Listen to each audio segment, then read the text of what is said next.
I'll call this hearing to order this afternoon. Today's hearing is entitled EPA's Greenhouse Gas Regulations and Their Effect on American Jobs. Certainly one of the major issues facing the American people today is getting the economy stimulated, creating jobs, and one of the reasons all of us, or at least many of us, are very much concerned about the activities of EPA at this particular time is that they have a queue of about 30 regulations.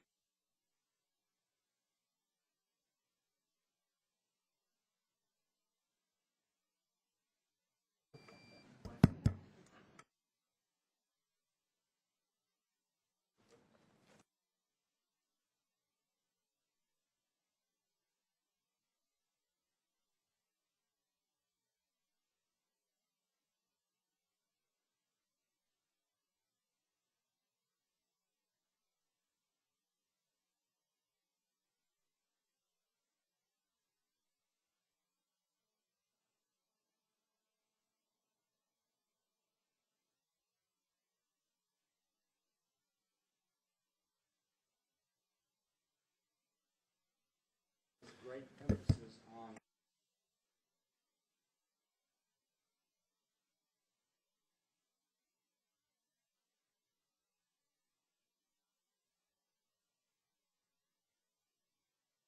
Chairman, you probably need to go to another microphone.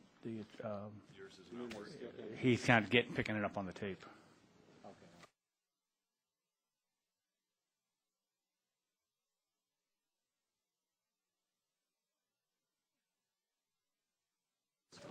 Ours is open. Mine's open. This one works here, Ed.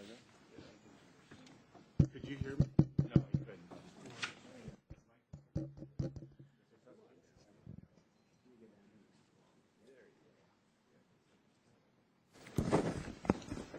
Okay, thanks very much. I'm sorry for the inconvenience here.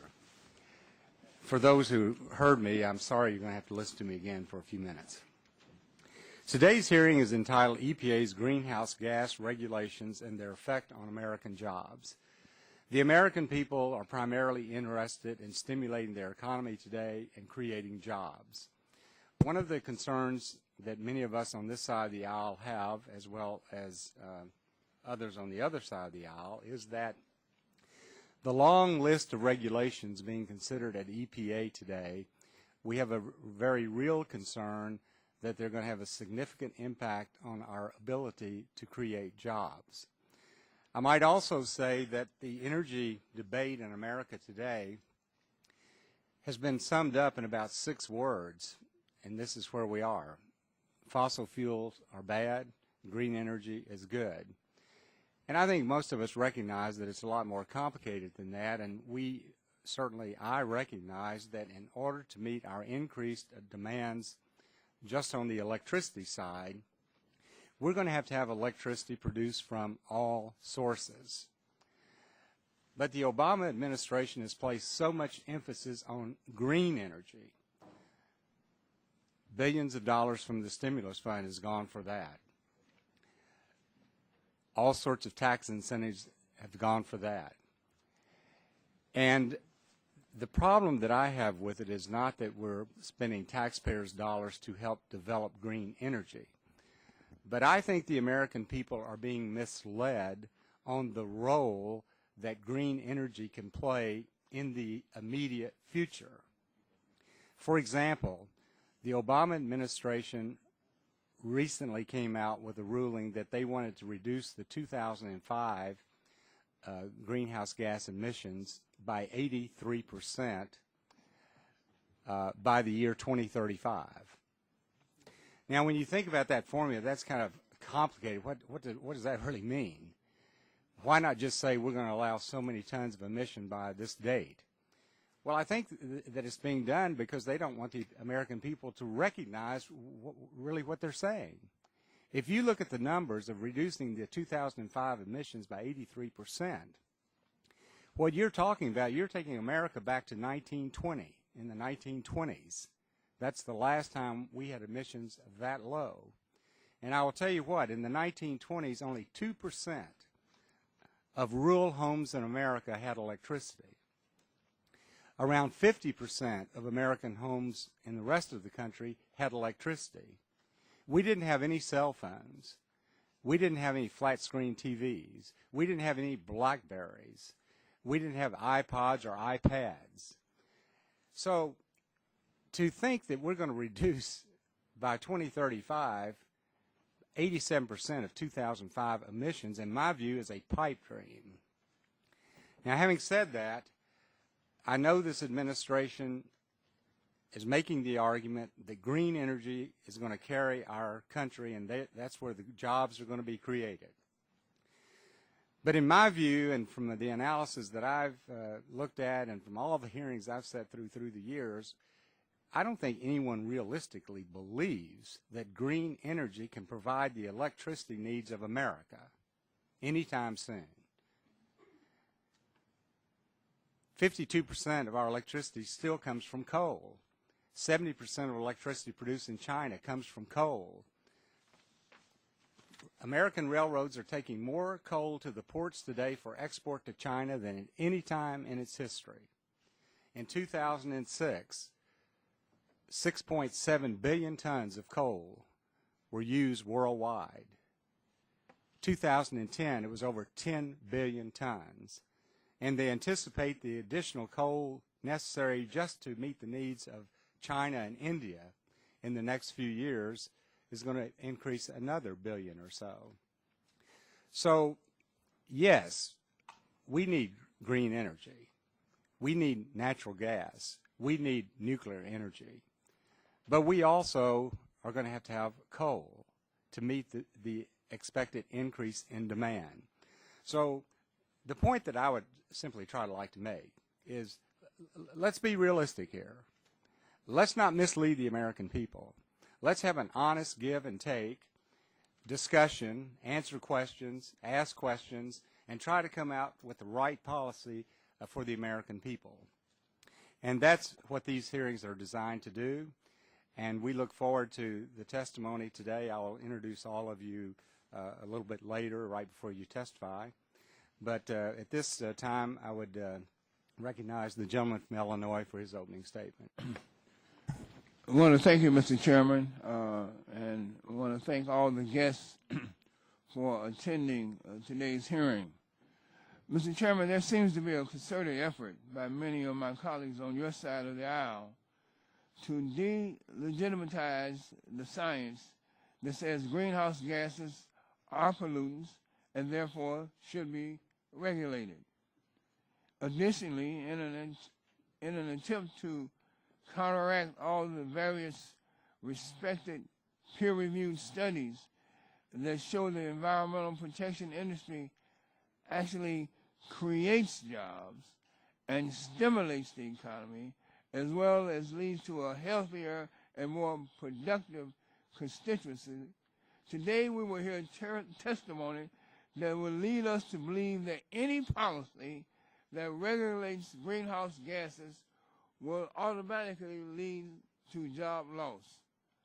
However, it is extremely important for us to remember that just because it is possible to find some within the scientific community to dispute what the other 90% of scientists agree on, that climate change is man-made, does not make the lone dissenters the authority on this very important issue. And just because different industry sources pay to produce studies that show that regulating greenhouse gases will be costly and will yield little to no benefit, doesn't make it true. My point here is that all studies are not equal, and we should carefully vet those individuals who disagree with the vast majority of respected scientists worldwide on the causes of climate change, as well as those who dispute the reports that say moving toward more efficient and cleaner energy technologies will lead to substantially greater costs without the added benefits. In fact, once again, Mr. Chairman, our side tried to invite one scientist to sit on the witness panel today, only to be again rebuffed by the other side. I cannot imagine why this committee will attempt to move such sweeping and regressive legislation, such as Upton Inhofe, that will repeal EPA's ability to regulate harmful greenhouse gases without hearing the scientific evidence of how this will impact our economy, our environment, and the public health.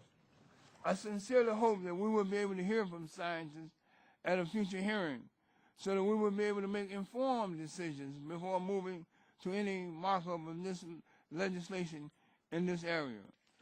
After all, just because we may try to ignore the science behind greenhouse gas emissions and how it affects climate changes does not mean it does not exist. We know that since the inception of the Clean Air Act, opponents of the greenhouse bill have been warning that environmental regulations will kill jobs and lead to outsourcing overseas. Clean Air Act opponents falsely predicted that electricity prices would skyrocket if the 1990 Clean Air Act amendments were passed, when in fact electricity prices actually declined in the decade following 1990 by approximately 18%. While we hear that regulating greenhouse gases will cripple our economy and destroy our manufacturing industry, the U.S. Census Bureau conducted an annual survey of the U.S. manufacturing sector and found that pollution abatement operating costs were only 0.4% on average of overall manufacturing costs, including not just air pollution controls, but all other abatement costs. Mr. Chairman, actually the Clean Air Act has been one of the most successful and bipartisan environmental laws enacted in American history. Mr. Chairman, I will submit that history has proven that we can protect our environment and also strengthen our economy through sensible and balanced regulations that help create jobs and new technologies, protect the public's interest, increase worker productivity, and promote clean air. With that, I yield back the balance of my time. Thank you, Mr. Rush. And at this time, I recognize the chairman of the full committee, Mr. Upton, for 5 minutes. Well, thank you, Mr. Chairman. This hearing is about jobs in the economy, and to imply anything otherwise is misleading. We had this debate in the last Congress, and studies estimated that a cap-and-trade national energy tax would produce job losses in the hundreds of thousands, if not millions. Yet EPA is unilaterally acting to impose the very same type of policies that Congress rejected in the 111th Congress. Job losses that would come from a cap and tax were not intended consequences. The whole point of federally regulating greenhouse gas emissions is to drive up energy costs so that consumers and businesses are forced to use less. As the President said, under my plan, electricity prices will necessarily skyrocket. Congress said no, but now we face an EPA trying to sneak regulations in through the back door. The job losses will span many sectors and businesses large and small. We do live in With hydrating coconut water, new Revlon Color Stay Aqua Mineral Makeup is a refreshing, lightweight powder which feels cool on your skin. Not my phone, Mr. Rush. Leaving it smooth and luminous all day. I've never felt makeup like this before. New Revlon Color Stay Aqua Mineral Makeup. Yes. That's called I like Clearly, Mr. Chairman, Rush, I liked your ringtone better than that one. this is clearly not the Communications and Technology Subcommittee. That's right. Really fix your hair right with that Revlon commercial. All right. We live in a global economy with global competition, and nations like China have absolutely no intention of similarly burdening their industries. Manufacturing jobs will leave this country unless EPA is stopped. Even for those who don't lose their jobs, the news would not be good. EPA's agenda will boost the price at the pump and drive up electricity bills. It will make farming cost more and hike prices of food. So let's dispel a myth. Air quality and public health will not be harmed or affected in any way by efforts to slow and then stop EPA's expansive global warming agenda under the Clean Air Act. Since 1970, the Clean Air Act has targeted air pollutants like particulates, ozone, lead, mercury, pollutants known to have adverse health impacts. The result has been a declining emissions of these pollutants, and we need to make sure that they continue to decline. Absolutely none of these efforts are impeded in any way under the Energy Tax Prevention Act discussion draft. EPA's ability and obligation to regulate and mitigate air pollutants like particulates that cause soot, ozone that cause smog, carbon monoxide, lead, asbestos, chloroform, and almost 200 other air pollutants would be protected and preserved. So we can stop the EPA from imposing cap and tax, and the Clean Air Act will continue to make our families and communities healthier places. So let's listen to the facts. This issue is not about air quality and public health. It's about jobs. EPA is not looking at the impact on jobs. The members of this committee should, and we must, and I yield the balance of my time to Mr. Barton. Thank you. Thank you, Chairman Upton. And we can tell that when you speak, your opponents try to spam you, so your message doesn't get out. It is a good deal to have a hearing, and I appreciate Chairman Whitfield having this hearing on the EPA's greenhouse gas regulation and their effect on American jobs. The answer is self-obvious. If you have something that is really not a pollutant, which CO2 is not, as I'm giving this speech, I'm creating CO2, and you don't have the technology to regulate it, and unless there's been a miracle occur in the last 2 or 3 days, if you burn stuff with carbon in it, you're going to create CO2. It's a chemical fact. So we don't have a technology that can control it. So if you regulate greenhouse gases or regulate CO2, in effect, you're going to, by definition, cost jobs, because you're going to shut down probably 40% of our energy production economy in the United States, maybe 50%. So in spite of the hypothesis that CO2 is a pollutant, and in spite of the massive educational program to try to convince the American people and the world that CO2 is bad, the facts are otherwise, and I'm going to be absolutely stunned if in this hearing we don't hear from our industrial friends that if you really regulate CO2 to the extent that Chairman Whitfield was talking about in the Waxman-Markey bill, you're basically shutting down the U.S. economy, and that's tens of millions of jobs and hundreds of billions of dollars. So this is a very good hearing, and I hope, Mr. Chairman, as a result of this hearing, we do begin to move the Whitfield Upton bill to make it explicitly clear that the Clean Air Act does not apply to greenhouse gases. And with that, I yield back to Chairman Upton. I yield back to the subcommittee chairman. Thank you, Mr. Barton. At this time, I recognize the ranking member from California, Mr. Waxman, for 5 minutes. Mr. Chairman, this hearing reminds me of an article that appeared in the New York Times magazine on Sunday. The article was titled Fact-Free Science, and it describes how Washington has been infected by a mainstreaming and radicalization of anti-scientific thought. Today's hearing could be an example A of anti-scientific thought in this House. We're falling down a rabbit hole into wonderland where the facts are turned upside down and fiction is accepted as reality.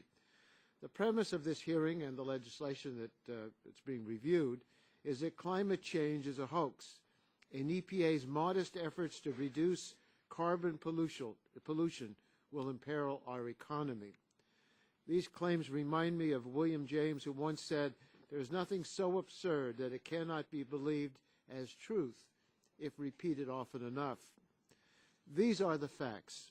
Climate change is real, and our future economic prosperity depends on investing in a new clean energy economy. If we don't act to reduce carbon pollution and promote clean energy, we will lose millions of clean energy jobs to the countries that do. China understands this.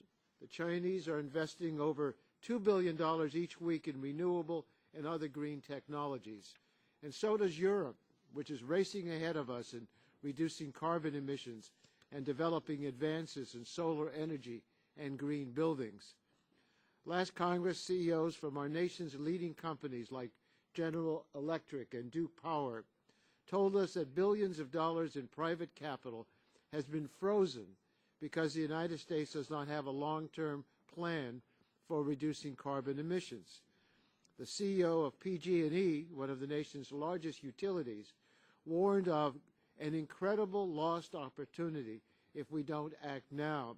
He said, there are these amazing developing new technology centers across the United States, and we see those jobs going overseas and technology superiority going overseas.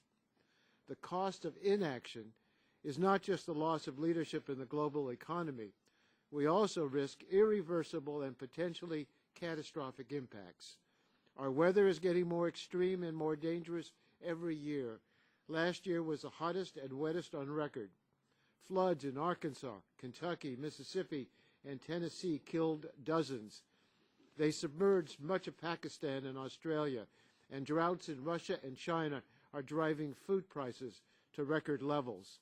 The risks to our economy from climate change are real and are potentially enormous, and that is why we cannot have an informed debate about the economic costs of EPA regulation if we ignore these impacts. If we look only at the costs of regulation without considering the costs of doing nothing, we're looking at only half of the equation. Ranking Member Rush and I have been urging that the subcommittee consider the scientific evidence. We asked for a leading scientific expert to be invited to testify today, but this request was denied. We asked for a hearing on 2 new studies linking severe weather events to man-made climate change, but we have not yet received a response. For this reason, we are invoking our rights under the House rules to request a minority hearing with scientists.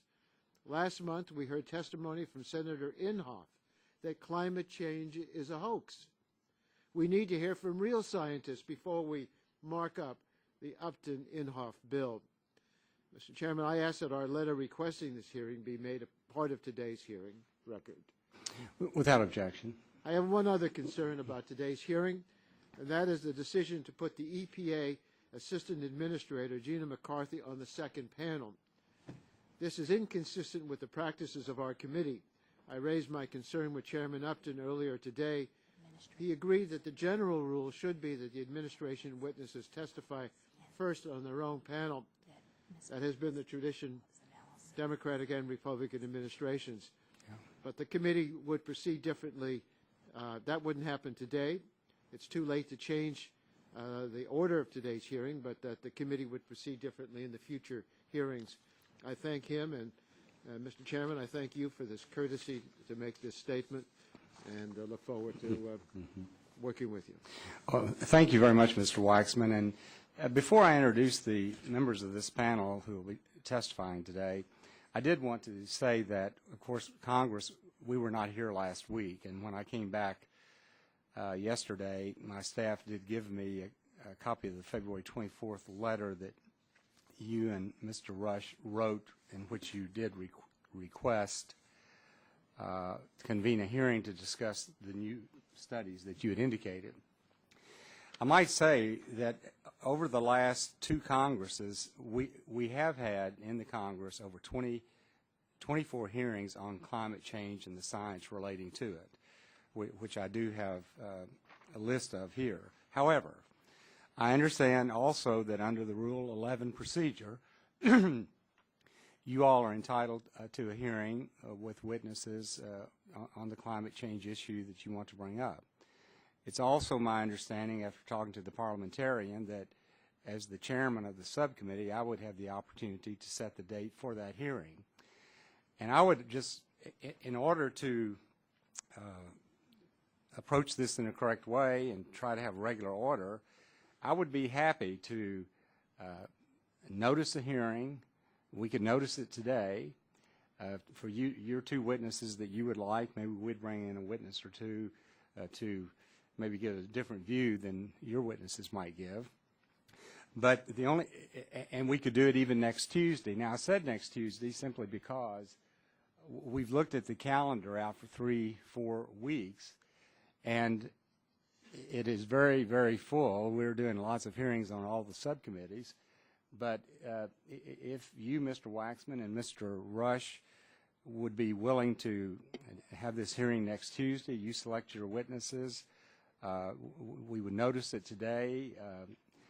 I don't want to get involved myself in taking a lot of time in determining who all these witnesses are just because of the time constraints. But if you all would be willing to give us the name of those two witnesses, we could notice it today. We could have the hearing next Tuesday.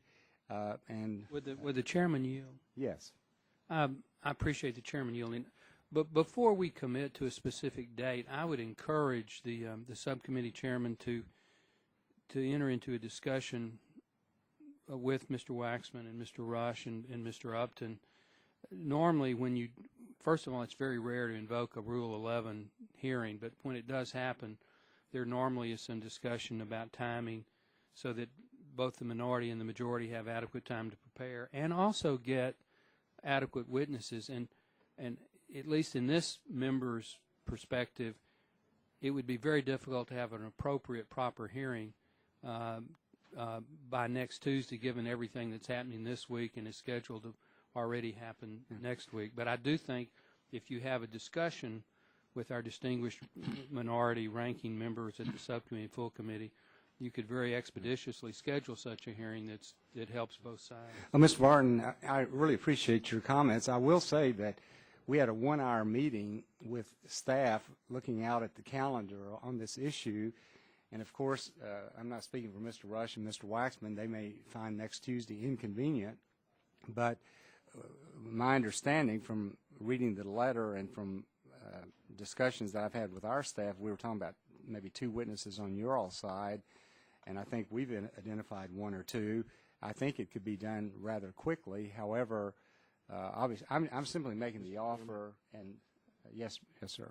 It's okay. Yeah. Look, I just think it's important to hear from scientists on this issue before we mark up this bill. And I'm happy to discuss the schedule with you. I can't make any promises at this point, but I want to work with you in good faith that we can have this hearing. It's an important part of the debate. And if we're going to pass legislation out of this subcommittee, the subcommittee should have a hearing before we do that. That's my only... Well, I would be happy to do it with you. I am offering you that we would do a hearing on Tuesday. I can't commit that we'll have a hearing. We'll do our best for Tuesday, but let's... But let me just say, I can't commit that we'll have a hearing before we have a markup. Mr. Chairman, I don't know that date's been set. Mr. Chairman, I think that that's absolutely critical, that the outside be allowed to have this hearing based on scientists of our choosing. I'm sure you have scientists also, but to have a hearing after the markup for the subcommittee would be almost without any meaning. I think the members of the subcommittee need to hear from scientists. They need to hear from scientists of our choosing about this important matter. So, well, like I said, I mean, we've had 24 hearings on the science. Mr. Chairman, if I might, I would just ask: are you planning on having a markup on this hearing next week? I can say for myself that we have not decided specifically on a day for a markup that I'm aware of. However, we do want to move quickly. I think we made that very clear in the beginning. We want to move quickly on this. And I might say that I think our regular order has been much better, not to get into the health care bill of last year, but we didn't have an opportunity to even offer an amendment on the House floor on that bill. But I'm offering you all an opportunity to do a hearing on Tuesday. And if not, I suppose, obviously, you have the right to invoke a Rule 11 and go from there. Mr. Chairman, let's notice a hearing for next Tuesday. We'll do our best to get the witnesses there. Okay. So we'll notice the hearing for next Tuesday. Mr. Chairman, would you yield for 1 second? Yes. Just to fulfill this debate. If I remember correctly, when we moved the Waxman-Markey bill, we continuously asked for an economic analysis. We never had a hearing on that prior to the markup of the bill. We did get a hearing 2 weeks after we marked up the bill. So, you know, what's good for the goose is good for the gander. And what we're trying to do here, as we tried to do a couple weeks ago, is talk about the economic impacts.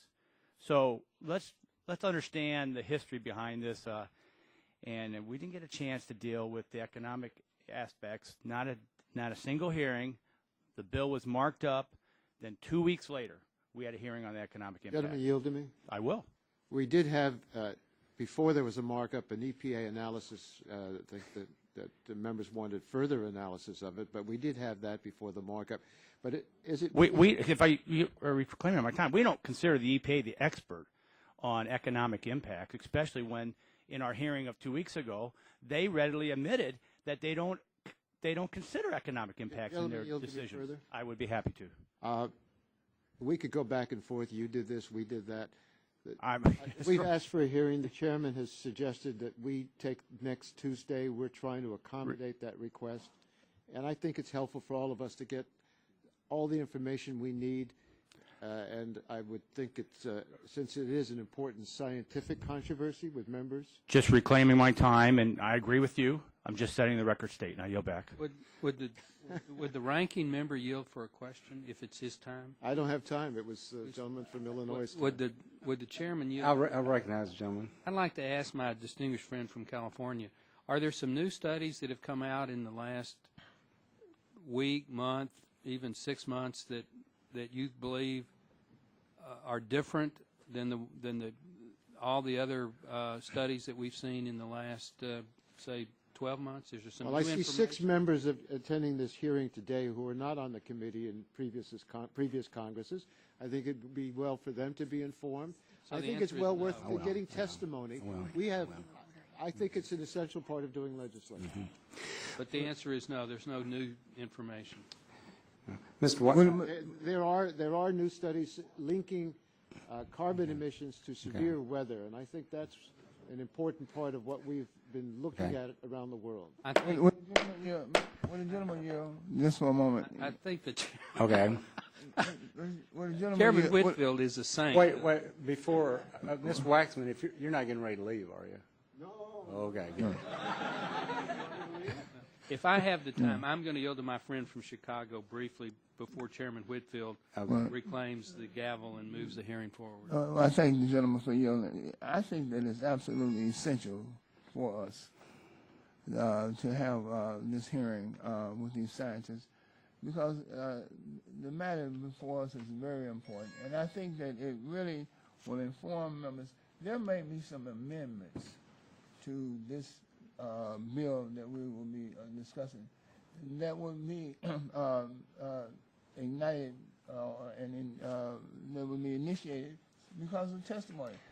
And I do possibly see that there might be some amendments that might even be bipartisan once we hear the scientists. So I think that this is really absolutely necessary for us to move forward with this hearing so that we can discuss this in the fullest, to its fullest effect. Thank you, Mr. Chairman. Whoever has the time, would you yield further to me? I do, and I'm going to yield one last time to Chairman Waxman. And before I asked earlier today in my opening statement that we make part of the record information on some new studies.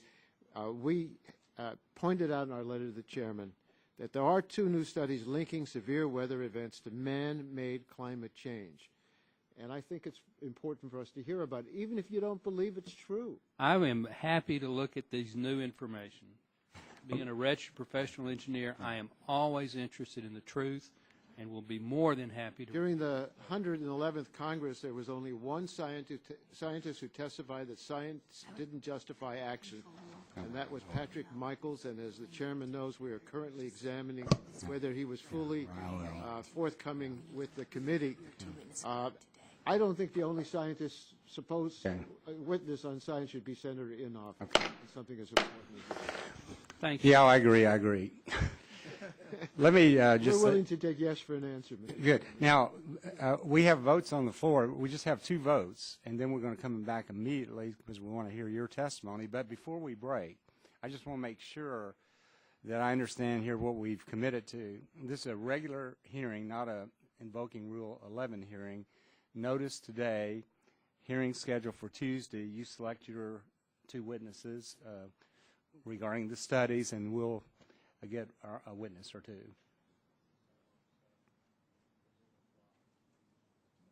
We want it to be a regular hearing. We may need more than 2 witnesses. We'll discuss that with you. I don't know what difference. We would like to have the names of them today, though. We'll do our best. Okay. We did send you a letter before the recess. You did. You absolutely did. And we're working with you in good faith. We just think this is an important part of the process. Okay, well, we're going to take about a 10 or 15-minute recess, and then we'll be back, and I'll introduce this panel, and hopefully the next part of this hearing will even be more exciting than the first part. Okay, thank you all so much for your patience, and at this time, I would like to introduce the panel of the witnesses to the first panel. First of all, we have Mr. Mike Carey, who's president of the Ohio Coal Association. We have Mr. Paul Ciccio, president of Industrial Energy Consumers of America. Mr. Hugh Joyce, president of the James River Air Conditioning Company. Mr. Forrest McConnell, president of McConnell Honda and Acura. Mr. David Montgomery, Vice President of Charles River Associates, and Professor Dan Riker, who is Professor of Law and Director of the Styler Taylor Center for Energy Policy at Stanford Law School. So, extend a warm welcome to you all. We need your assistance. We look forward to your testimony. And I would remind each of you that you have 5 minutes for your opening statements. At the end of that time, once we've completed the entire panel, we'll have questions from the members. So at this point, Mr. Carey, I'll recognize you for a 5-minute opening statement, and we'll go right down the line. Be sure and turn your microphone up. There it is. Chairman Whitfield, Ranking Member Rush, and members of the committee, good afternoon. I want to thank you for today for inviting me for the opportunity to testify.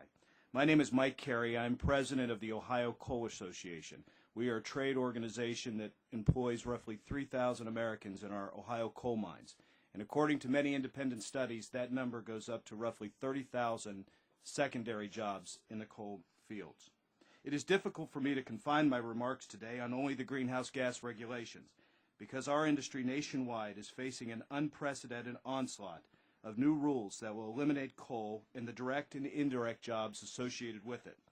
To be clear, we are not advocating for a rollback or repeal of the current existing Clean Air Act programs. But what is coming out of the Obama EPA is a host of new regulatory proposals, including the Clean Air Transport Rule and the Utility MAC. Already, because of threats from the administration and the EPA, United States power-producing companies have announced that they have plans to retire close to 14,000 megawatts of coal-fired electric generation by 2011 through 2020. To be clear, CO2 does not have a negative health impact. In fact, a repeal is not a rollback of the Clean Air Act. Congress did not intend for it to be regulated in 1990 and has not passed cap-and-trade legislation. It is also important to remember what EPA Director Lisa Jackson said just 2 years ago when she was asked what unilateral U.S. action on climate change would do. She said, and I quote, "It would have no significant impact on atmospheric greenhouse gas levels," end of quote. But the manufacturing jobs in my home state of Ohio and those of the surrounding states of West Virginia, Pennsylvania, Indiana, Kentucky, and Michigan would ultimately see jobs go to China and India for no environmental benefit.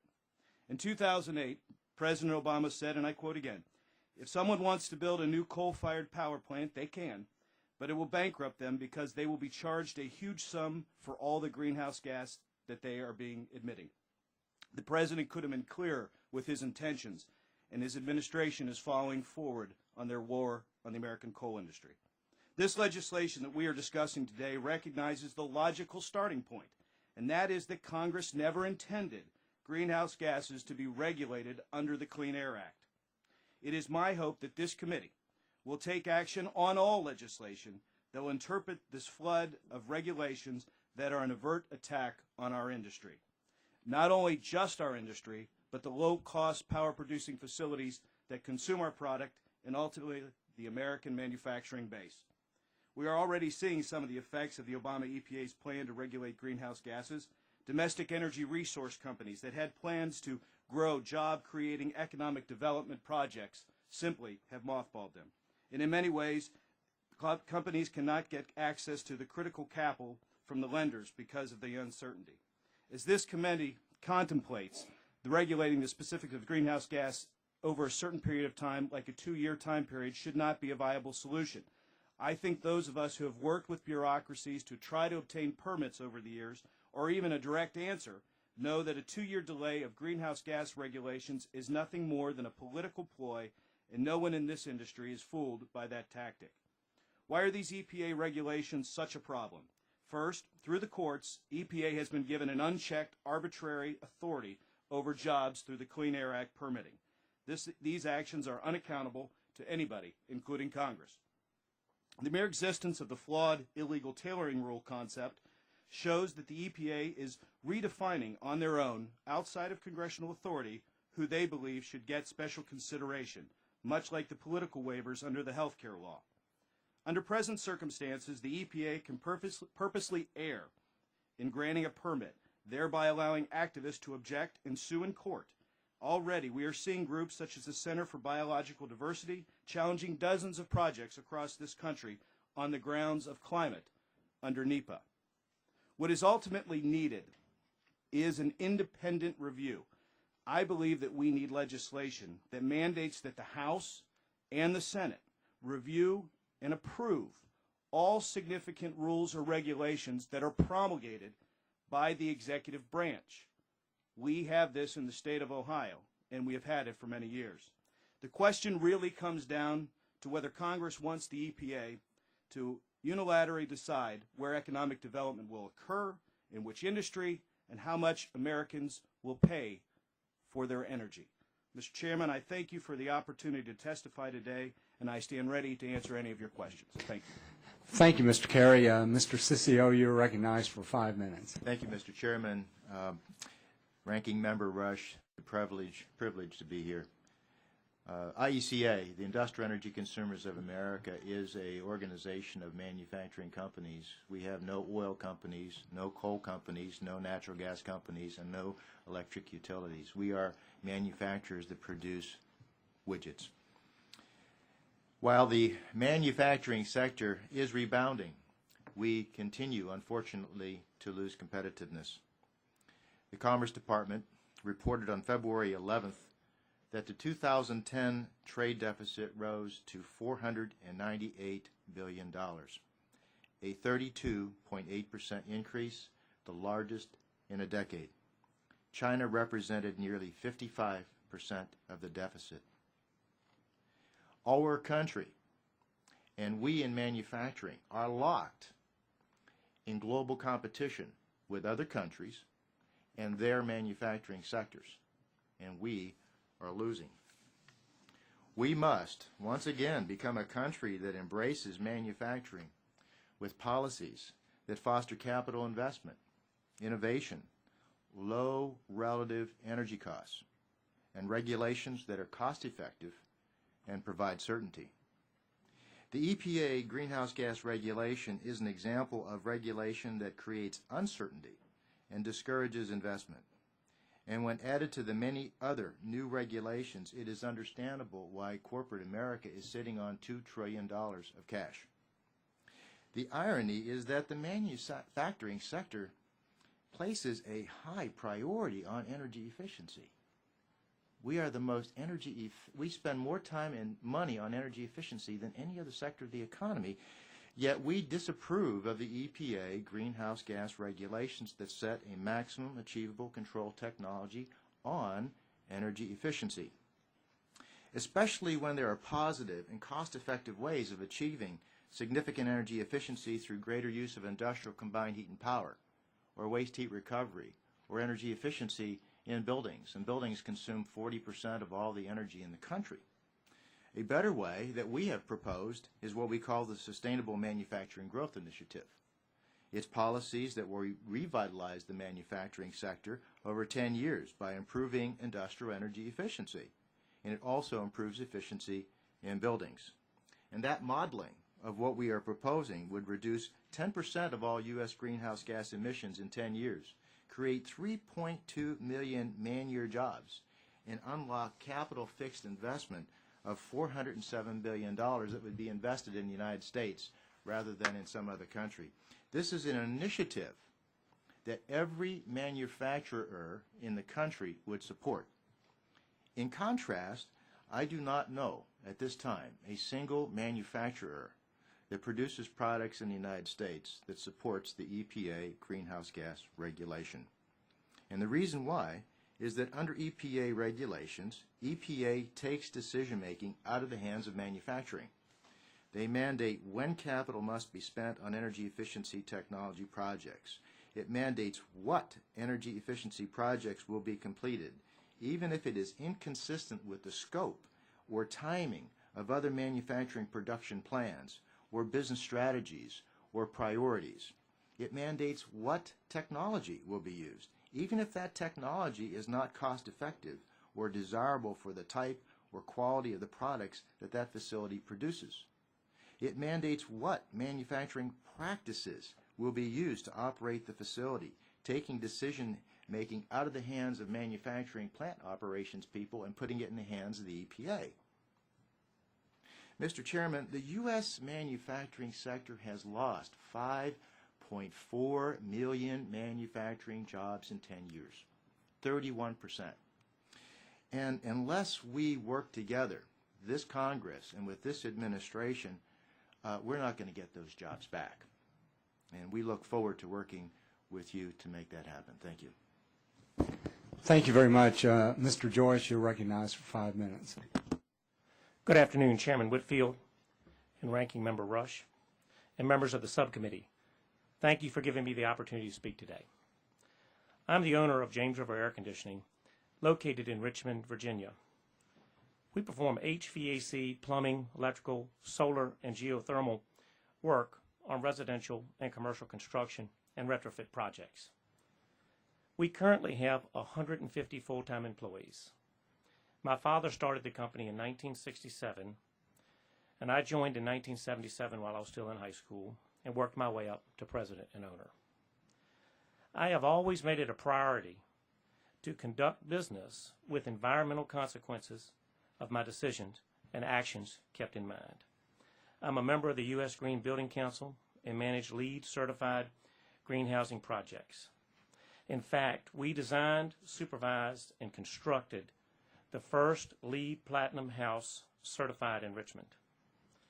It was completed in September 2010. 95% of its energy comes from solar power. It is also connected to Google Power Meter, which gives it a daily efficiency rating. We also focus on energy efficiency in our own office building, which generates 10% of its power with solar panels on the roof. I am making these examples for two reasons. One, I have bet the entire net worth and the future of my business on conservation, green construction, and reducing greenhouse gases, and implementing practical green strategies for myself and my clients. Secondly, efficiency and conservation make good business sense, and I want to leave the world in a better place as a result of my work. Let me emphasize that I and many other small business owners choose to run our companies this way, without government mandates. Attempts by the EPA to regulate greenhouse gases under the Clean Air Act will drive up our costs and will hinder economic recovery, particularly in the construction industry. Construction impacts our economy significantly. Currently, new construction is down 50 to 90% in my market. Some houses and commercial buildings in Richmond are selling for less than the raw cost of materials to rebuild them. It routinely takes 6 months to plan and permit a project. A federal permit would cause the process to take even longer. The cost of modeling and engineering and reviewing and pre-permitting and cutting through the EPA red tape to permit, as the new finding rules indicate would be the case, could add 1 to 4% in professional cost to the average construction job. Currently, expenditures on material, labor, and insurance are increasing, yet buildings are selling for less.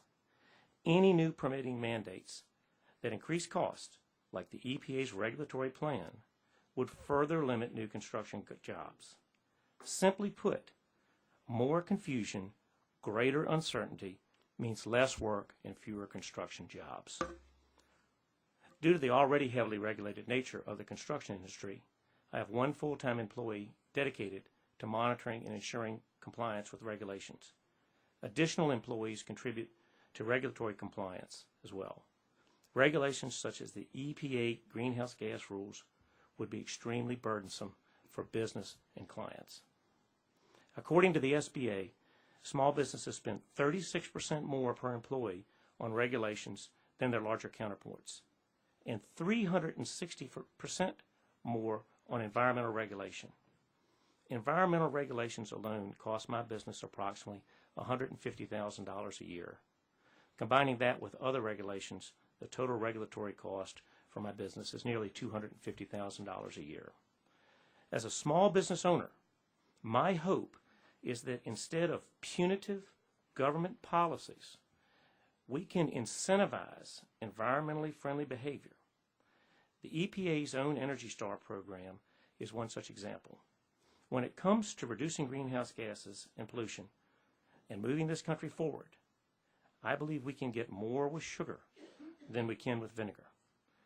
Let's tap the power of American innovation, new clean energy sources, incentives, and free market forces to win the battle against pollution.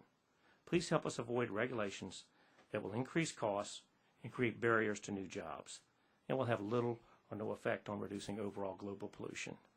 Thank you for having me here today.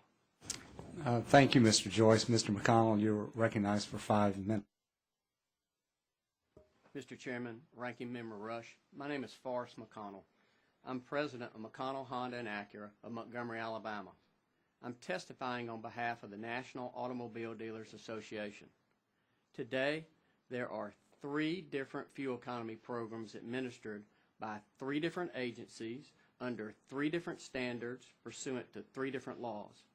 America's auto dealers support a single national fuel economy program under CAFE, beginning in model year 2017, is the best way to increase fuel economy, protect jobs, preserve passenger safety, and reduce vehicle tailpipe CO2 emissions.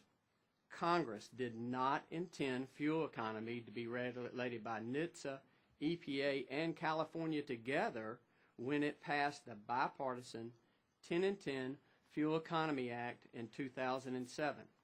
It is paramount for Congress to reassert its primacy over this area and return the still recovering auto industry into a single national fuel economy standard. There are numerous advantages to this approach. First, its terms are set by you, Congress. Second, only CAFE mandates the balancing of all the important considerations when setting fuel economy standards: jobs, safety, customer choice, and customer acceptability. Third, CAFE was written specifically to regulate fuel economy. The Clean Air Act, for all its virtues, was not. California's regulation was written also to regulate fuel economy, but only in California. Its application in other states results in what the EPA Administrator Jackson calls a patchwork of state standards. Fourth, a single national fuel economy is, by definition, uniform and consistent, unlike what we have today. While the next round of fuel economy rulemaking will not take effect until model year 2017, the rules are being drafted now in Sacramento and Washington. As a dealer, I'm worried about the challenges California's regulation would impose on my industry and our customers. According to a recent New York Times, a California official has indicated that CARB, California Air Resource Board, will implement its patchwork regime in the California states in the next round of rulemaking if necessary. This would be problematic for auto dealers and customers because, unlike CAFE, CARB's regulations will distort the auto market and do nothing additional to decrease greenhouse gas emissions or improve fuel economy on a national basis. California's approach to fuel economy regulation involves loopholes, exemptions, market distortions, and does not balance national factors. CAFE has none of these defects. Congress needs to reaffirm that this body sets national fuel economy policy, not California regulators. Mr. Chairman, it is doubtful that Congress would ever enact 3 competing fuel economy programs. State regulation is unnecessary. Regulation of tailpipe CO2 emissions by EPA is redundant, as the only way to reduce such emissions is to increase a vehicle's fuel economy, which CAFE regulates. America's auto dealers support a single national program, fuel economy program, and increases in fuel economy that makes sense to customers. It is important that the structure of the fuel economy program is sound so that the stringency of the fuel economy standard will be correct. That structure must leverage, not frustrate, consumer demand. Unless customers actually buy new vehicles, the environmental and economic benefits will not be realized. I urge Congress to return to a single national fuel economy standard under CAFE to avoid that risk. Thank you. Thank you, Mr. McConnell. Mr. Montgomery, you're recognized for 5 minutes. Thank you, Mr. Chairman, members of the subcommittee. My name is David Montgomery. I'm an economist, and I have been working on the topic of this hearing for more years than I like to remember. I will be discussing my own opinions today as an economist. I have formed them over many years. I have numerous publications in peer-reviewed professional journals dealing with quantitative studies of the costs of greenhouse gas regulations and related topics. I'll be happy to discuss my qualifications in questions if anyone has any questions about my my ability or my objectivity on this subject. I will say that although I'm discussing my own opinions, not necessarily those of my employer or my clients, I believe, in fact, I am certain that the vast majority of economists working in this area will agree specifically with the points that I'm making today, which is basically that there will be costs to greenhouse gas regulations. Nevertheless, there are studies that have been circulated around Washington that claim greenhouse gas regulations will increase total employment and stimulate long-term green growth. These are the claims that come from a politically motivated fringe of the profession. They reach these happy conclusions by simply leaving out half the story. They describe and count only the jobs associated with regulatory compliance and ignore all the jobs lost in the rest of the economy due to higher costs of doing business. They fail to recognize that resources are limited, so that money spent complying with regulations is money diverted away from other productive purposes. These studies are typified by a series of reports by the Political Economy Research Institute that were sponsored by politically powerful organizations known as Ceres and the Center for American Progress. They use a simple procedure called multiplier analysis that, like the philosopher's stone, turns the cost of compliance with regulations into the goal of added jobs. But it's fool's gold. If these studies used any comprehensive model of the U.S. economy, they would be forced to account for where the resources expended on regulatory compliance come from. When I did that, I found that in 2015, adding even the most cost-effective forms of greenhouse gas regulation to other pending EPA regulations would increase wholesale electricity prices by 35 to 40%, would reduce average worker compensation by about $700 per year, and would shrink all sectors of the economy. The biggest hits would be on electricity, coal, and energy-intensive industries. I don't even need to repeat that the energy-intensive industries face competition from industries in other countries and regions that are not bearing these kinds of added costs, and that they're quite vulnerable there. Other parts of the economy, other industries, would take up some of the slack, for sure. But on the net effect on the whole economy of these regulations would be that it would be growing less robustly. Now let's turn to impacts on workers. Using this comprehensive approach, total worker compensation, I estimate, would be driven down in 2015 by about 1.5%. If that reduction in compensation were to take the form of lost jobs, it would imply the loss of close to 2 million jobs, not the gains claimed by green jobs advocates. Or, if our labor markets work efficiently and wages adjust to lower productivity, it would be a loss of about $700 per year in compensation to each worker. Moreover, this is overly optimistic. Regulation of greenhouse gases under the Clean Air Act will be much more costly than this. The reason is that in doing these calculations, I assumed an ideal system, putting a price on greenhouse gas emissions everywhere. But EPA's proposal under the Clean Air Act would use command and control regulations designed by bureaucrats who know next to nothing about the circumstances of individual businesses. Therefore, their orders cannot possibly lead to solutions as cost-effective as those that managers would find for their own emissions if they faced a price on carbon. Indeed, it's hard for me to think of a worse design for greenhouse gas policy than Clean Air Act authorities that were designed to deal with localized emissions of trace contaminants.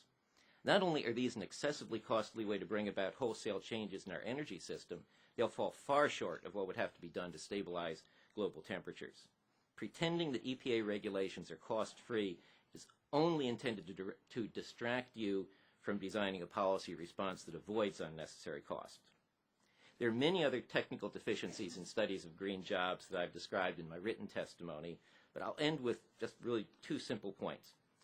Given the looseness of green accounting, calculations of green jobs might simply be adding up jobs that would exist with EPA regulations or without them. So the claim of green jobs is simply relabeling.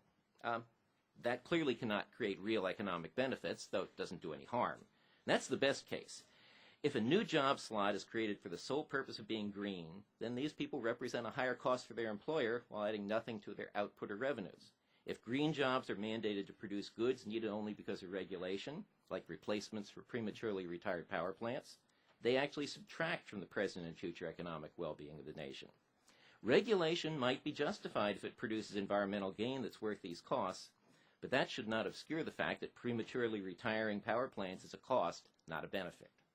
Yet the logic used by green job proponents implies that the greater the unproductive investment caused by a regulation, the greater its beneficial impact on jobs.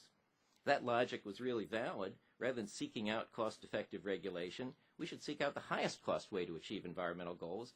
Businesses should hire as many workers as they can fit on the job site for every project. The result's absurd because the logic on which it's based is nonsense. Thank you, Mr. Chairman. Thank you. And Mr. Riker, you're recognized for 5 minutes. Chairman Whitfield, Ranking Member Rush, members of the committee, thank you for the opportunity to testify. My name is Dan Riker. I'm Executive Director of the Steyer-Taylor Center for Energy Policy and Finance, a joint center of the Stanford Law School and the Graduate School of Business. Prior to Stanford, I was Director of Climate Change and Energy Initiatives at Google, President of a private equity firm that invests in energy projects, and Executive Vice President of a venture capital-backed renewable energy company. And prior to these roles, I was DOE Assistant Secretary for Energy Efficiency and Renewable Energy and the Department's Chief of Staff. I would like to make 2 points today. First, controlling U.S. carbon emissions, along with other policy and investment measures to address climate change and advance clean energy technology, is critical to our nation's economy, security, health, and environmental quality. Second, experience over the last few decades makes clear that well-designed environmental and energy regulation, far from being an economic drag, can spur U.S. innovation, enhance competitiveness, and often cut development and operating costs. Regarding the first point, we can debate the relative merits of the various approaches to regulating carbon emissions, but the science tells us we need to act, and the vast global market for clean energy technology tells us it is in our best economic and security interest to do so. We are unlikely to see the enactment of comprehensive climate and energy legislation anytime soon. Therefore, EPA's current authority to regulate carbon emissions should be strongly supported. Building on the agency's solid record of air regulation over the last 4 decades, as well as the Supreme Court's 2007 decision upholding EPA's carbon regulatory authority. Regarding the second point, Michael Porter, a top Harvard economist and an economic policy advisor to the George W. Bush campaign, has been a champion of the view that well-designed and executed regulation can induce efficiency, spur technological innovation, and enhance competitiveness. What Porter calls the innovation effect makes processes and products more efficient and achieves savings sufficient to compensate for both the costs of compliance and the cost of innovation. Countries all over the world, from China to Germany to Japan, have committed to controlling carbon emissions through a variety of policy and investment mechanisms, and in doing so have grown a massive global clean energy industry measured in the trillions of dollars and millions of jobs that was once led by the U.S. We can abdicate this market by turning back the clock on carbon controls and related energy policy and investment, or we can seize the opportunity to lead the global clean energy industry, whether it's in nuclear power or renewable energy or advanced coal technologies or natural gas. We need look no further than China to see the clean energy technology industry, largely invented and once dominated by the U.S., slipping away. As we have dithered in our country in recent years in setting energy and climate policy, China has been working aggressively to become the world's clean energy powerhouse. The Chinese have set standards for power companies to produce more clean electricity, shut down old power plants and outdated heavy manufacturing capacity, established a program to improve the efficiency of its 1,000 most energy-consuming enterprises, invested heavily in energy R&D, provided low-cost financing for clean energy projects, made major investments in the electricity grid, and importantly, set a target to reduce carbon intensity 40 to 45% below 2005 levels by 2020. Beyond China, other countries including Germany, Japan, South Korea, and Denmark are forging ahead with ambitious clean energy policy and investment strategies and seeing significant job growth as a result. In contrast, the U.S. has largely stayed on the sidelines, endlessly debating the need for and approach to successful clean energy strategy. That's the bad news. The good news is that we can regain our leadership in clean energy. Among the solutions, we should adopt a national clean energy standard following the lead of many states that have set such standards. I would note that Congressman Barton and 16 of his Republican colleagues currently serving on the full committee supported an amendment to the American Clean Energy Security Act that included a detailed clean energy standard. We should increase our investment in energy R&D. We should support the DOE loan guarantee program that is proving pivotal in the deployment of clean energy technologies from renewables to nuclear. Over time, we should replace the DOE loan guarantee program with a new Clean Energy Deployment Administration that was adopted last year by the full House and by the Senate Energy Committee. We should extend federal tax credits that have been so vital in encouraging private sector financing of clean energy projects. And most relevant to this hearing, we should reject the proposal to withdraw EPA authority to regulate carbon emissions under the Clean Air Act. Mr. Chairman, I believe it is inevitable that we will put strong controls on greenhouse gas emissions. The question of U.S. carbon regulation is not whether, but when. And there is a significant increasing portion of the business community that agrees. A major reason they agree is that we have 4 decades of evidence that the federal government will implement carbon controls in a smart and cost-effective manner. For example, in 1990, power companies predicted that reducing sulfur dioxide to address the acid rain problem under the Clean Air Act would cost $1,000 to $1,500 per ton. In fact, the actual cost has been between $100 and $200 per ton. With regard to energy efficiency, as a result of a series of federal and state standards, a typical refrigerator today uses roughly a quarter of the electricity that it did in the 1970s and actually costs less in real terms. And with regard to automobile fuel economy, in early 2009, the administration reached an agreement with the auto industry, creating a single national program for fuel economy and greenhouse gas emissions that will increase fuel economy levels in new passenger vehicles to 35.5 miles per gallon, save consumers roughly $3,000 over the life of a vehicle, drive fuel consumption in new vehicles down by 30%, and along with similar efforts globally, help lower oil demand and decrease oil prices, making us less vulnerable to oil price shocks from international events like those occurring as we speak in the Middle East. Wrapping up, prior to my current position at Stanford, I spent 4 years at Google.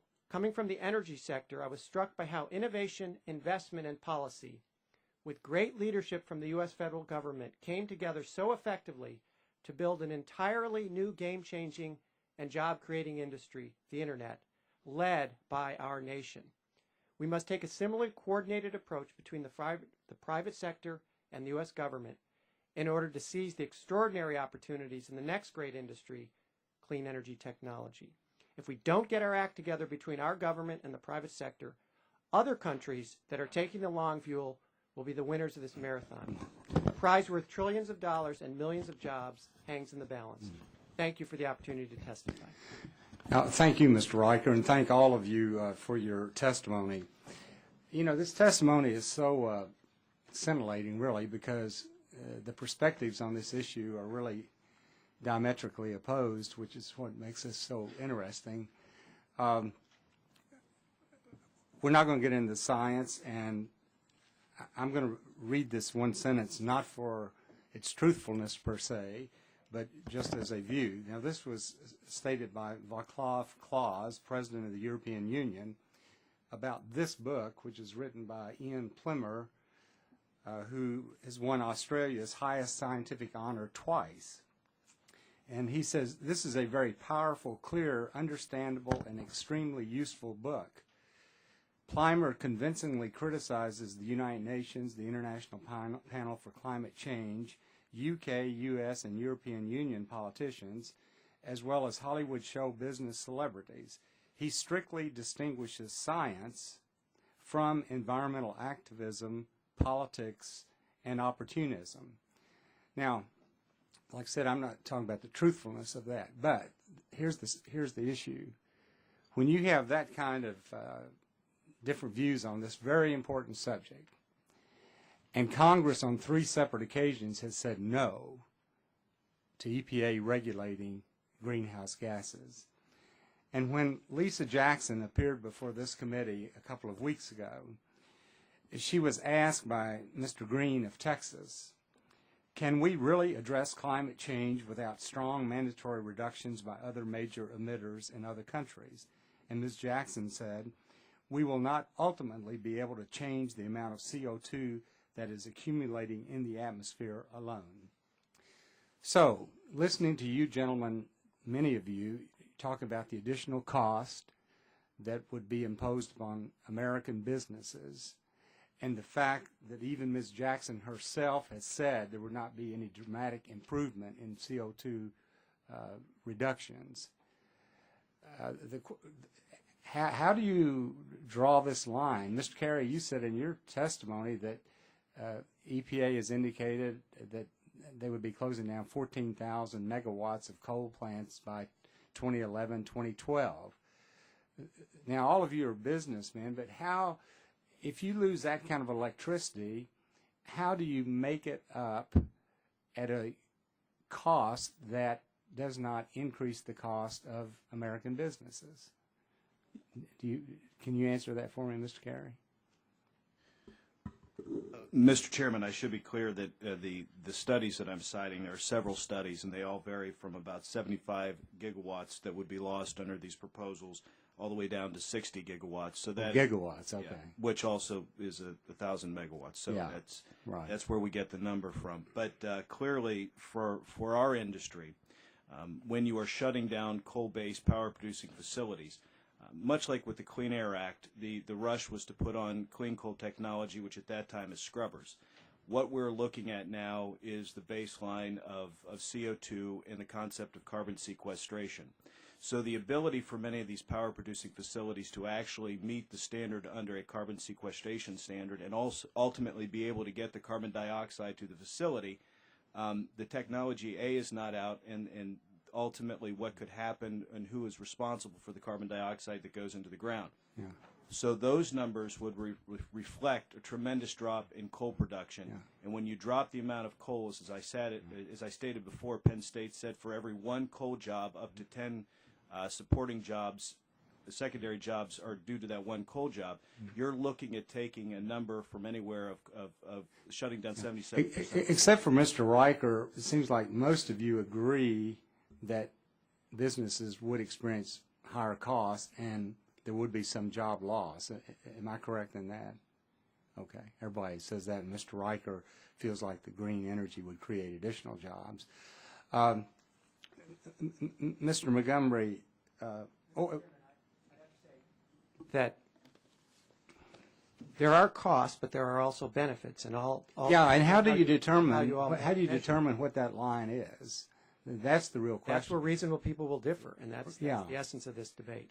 Well, and I'm glad we're going to have Gina McCarthy with us today because she, according to EPA Air Chief Gina McCarthy, applying the 250 tons per year limit for greenhouse gases as mandated by Clean Air Act would require 6 million sources to obtain Title V permits, lead to 82,000 permitting actions under PSD, result in an estimated combined cost of $22.5 billion just to the permitting authorities, not to the businesses.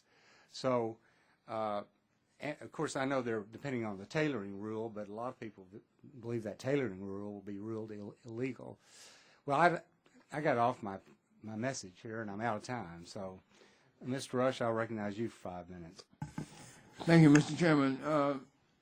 Mr. Riker, how do you respond to the charge that many studies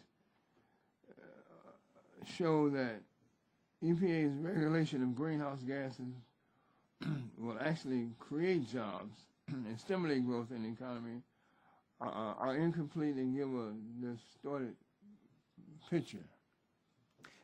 Could you repeat that? I'm sorry, Mr. Rush. How do you respond to the charge that many studies show, the studies that show EPA's regulation of greenhouse gases will actually create jobs and stimulate growth in the economy, that they're incomplete and they give a distorted picture? Mr. Rush, I'd look around the world where we're seeing a whole host of controls being put on carbon emissions, from China to the European Union, a whole host of other countries where, in fact, the clean energy industries are taking off, jobs are being created in large numbers. So this has actually been a real net economic benefit in many respects to countries that have taken this initial step to begin to control carbon emissions. Do you have any particular examples in mind that you can? Germany is a great example, leading the world in so many energy technologies right now, and they have taken and put into effect a set of rigorous standards to control the emissions of greenhouse gas emissions over time, phasing those in. They have set, and with that has come a very robust industry in a whole host of clean energy technologies, from advanced natural gas technologies to cogeneration to solar and wind, and to the extent that there are actually there's actually shortages of highly skilled employees for certain of the industries in that country.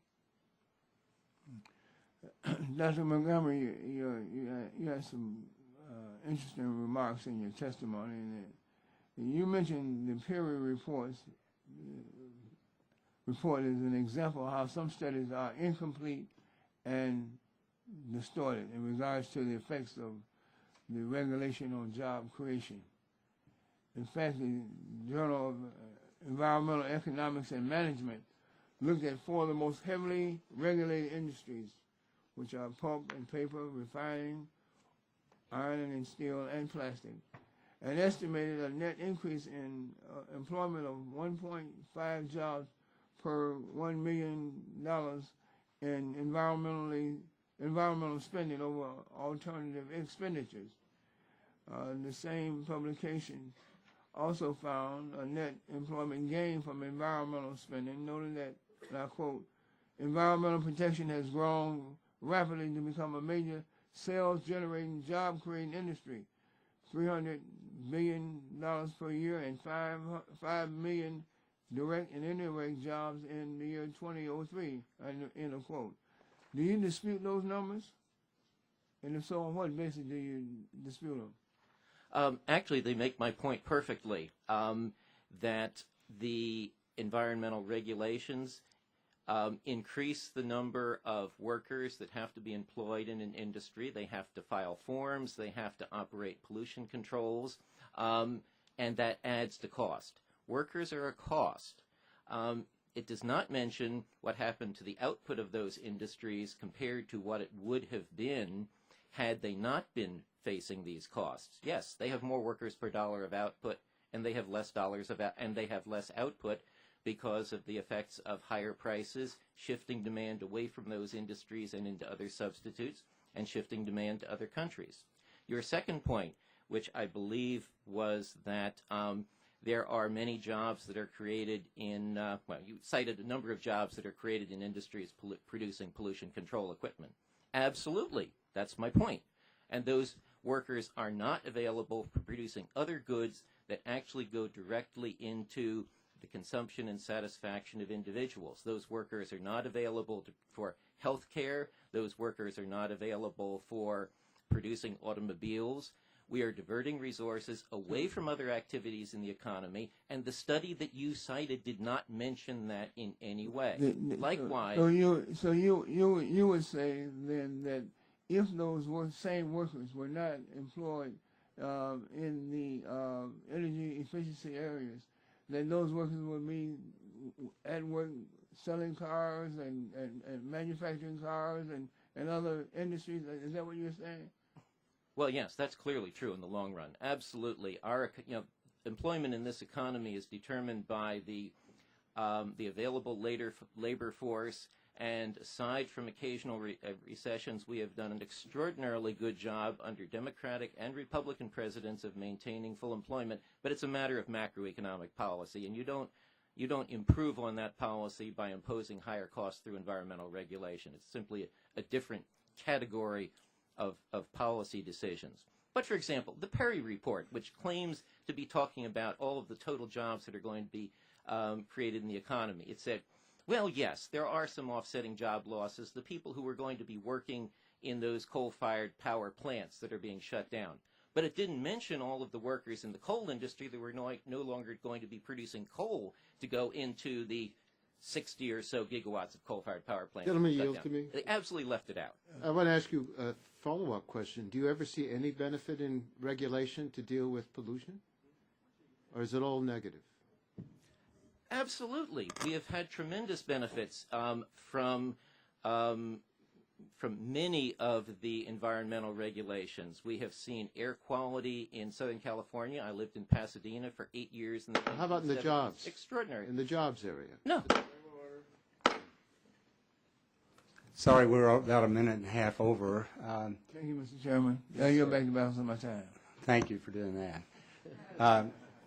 Mr. Barton is next, but it's my understanding with the... I'm going to yield, I think, to Mr. Griffith. Mr. Griffith, I understand you have a conflict on the floor, so we'll recognize you for 5 minutes. I do want to ask questions, but I want to let him go first. I thank you, Jim. Without objection. Pardon. I appreciate it. Mr. Riker, in your written statements, you indicated, in your oral statements as well, that China is well on its way to having a green or a more green energy-producing economy. And isn't it true, though, at this time that they actually produce more of their electricity with coal than we do in the United States? They produce a very significant amount of their electricity with coal, absolutely. But they also have been growing their renewable energy industry in a very significant way and now lead the world in renewables, now lead the world in both solar and wind. They've also made huge strides in energy efficiency. They're a quickly growing country, as we know. No dispute that they use a lot of coal.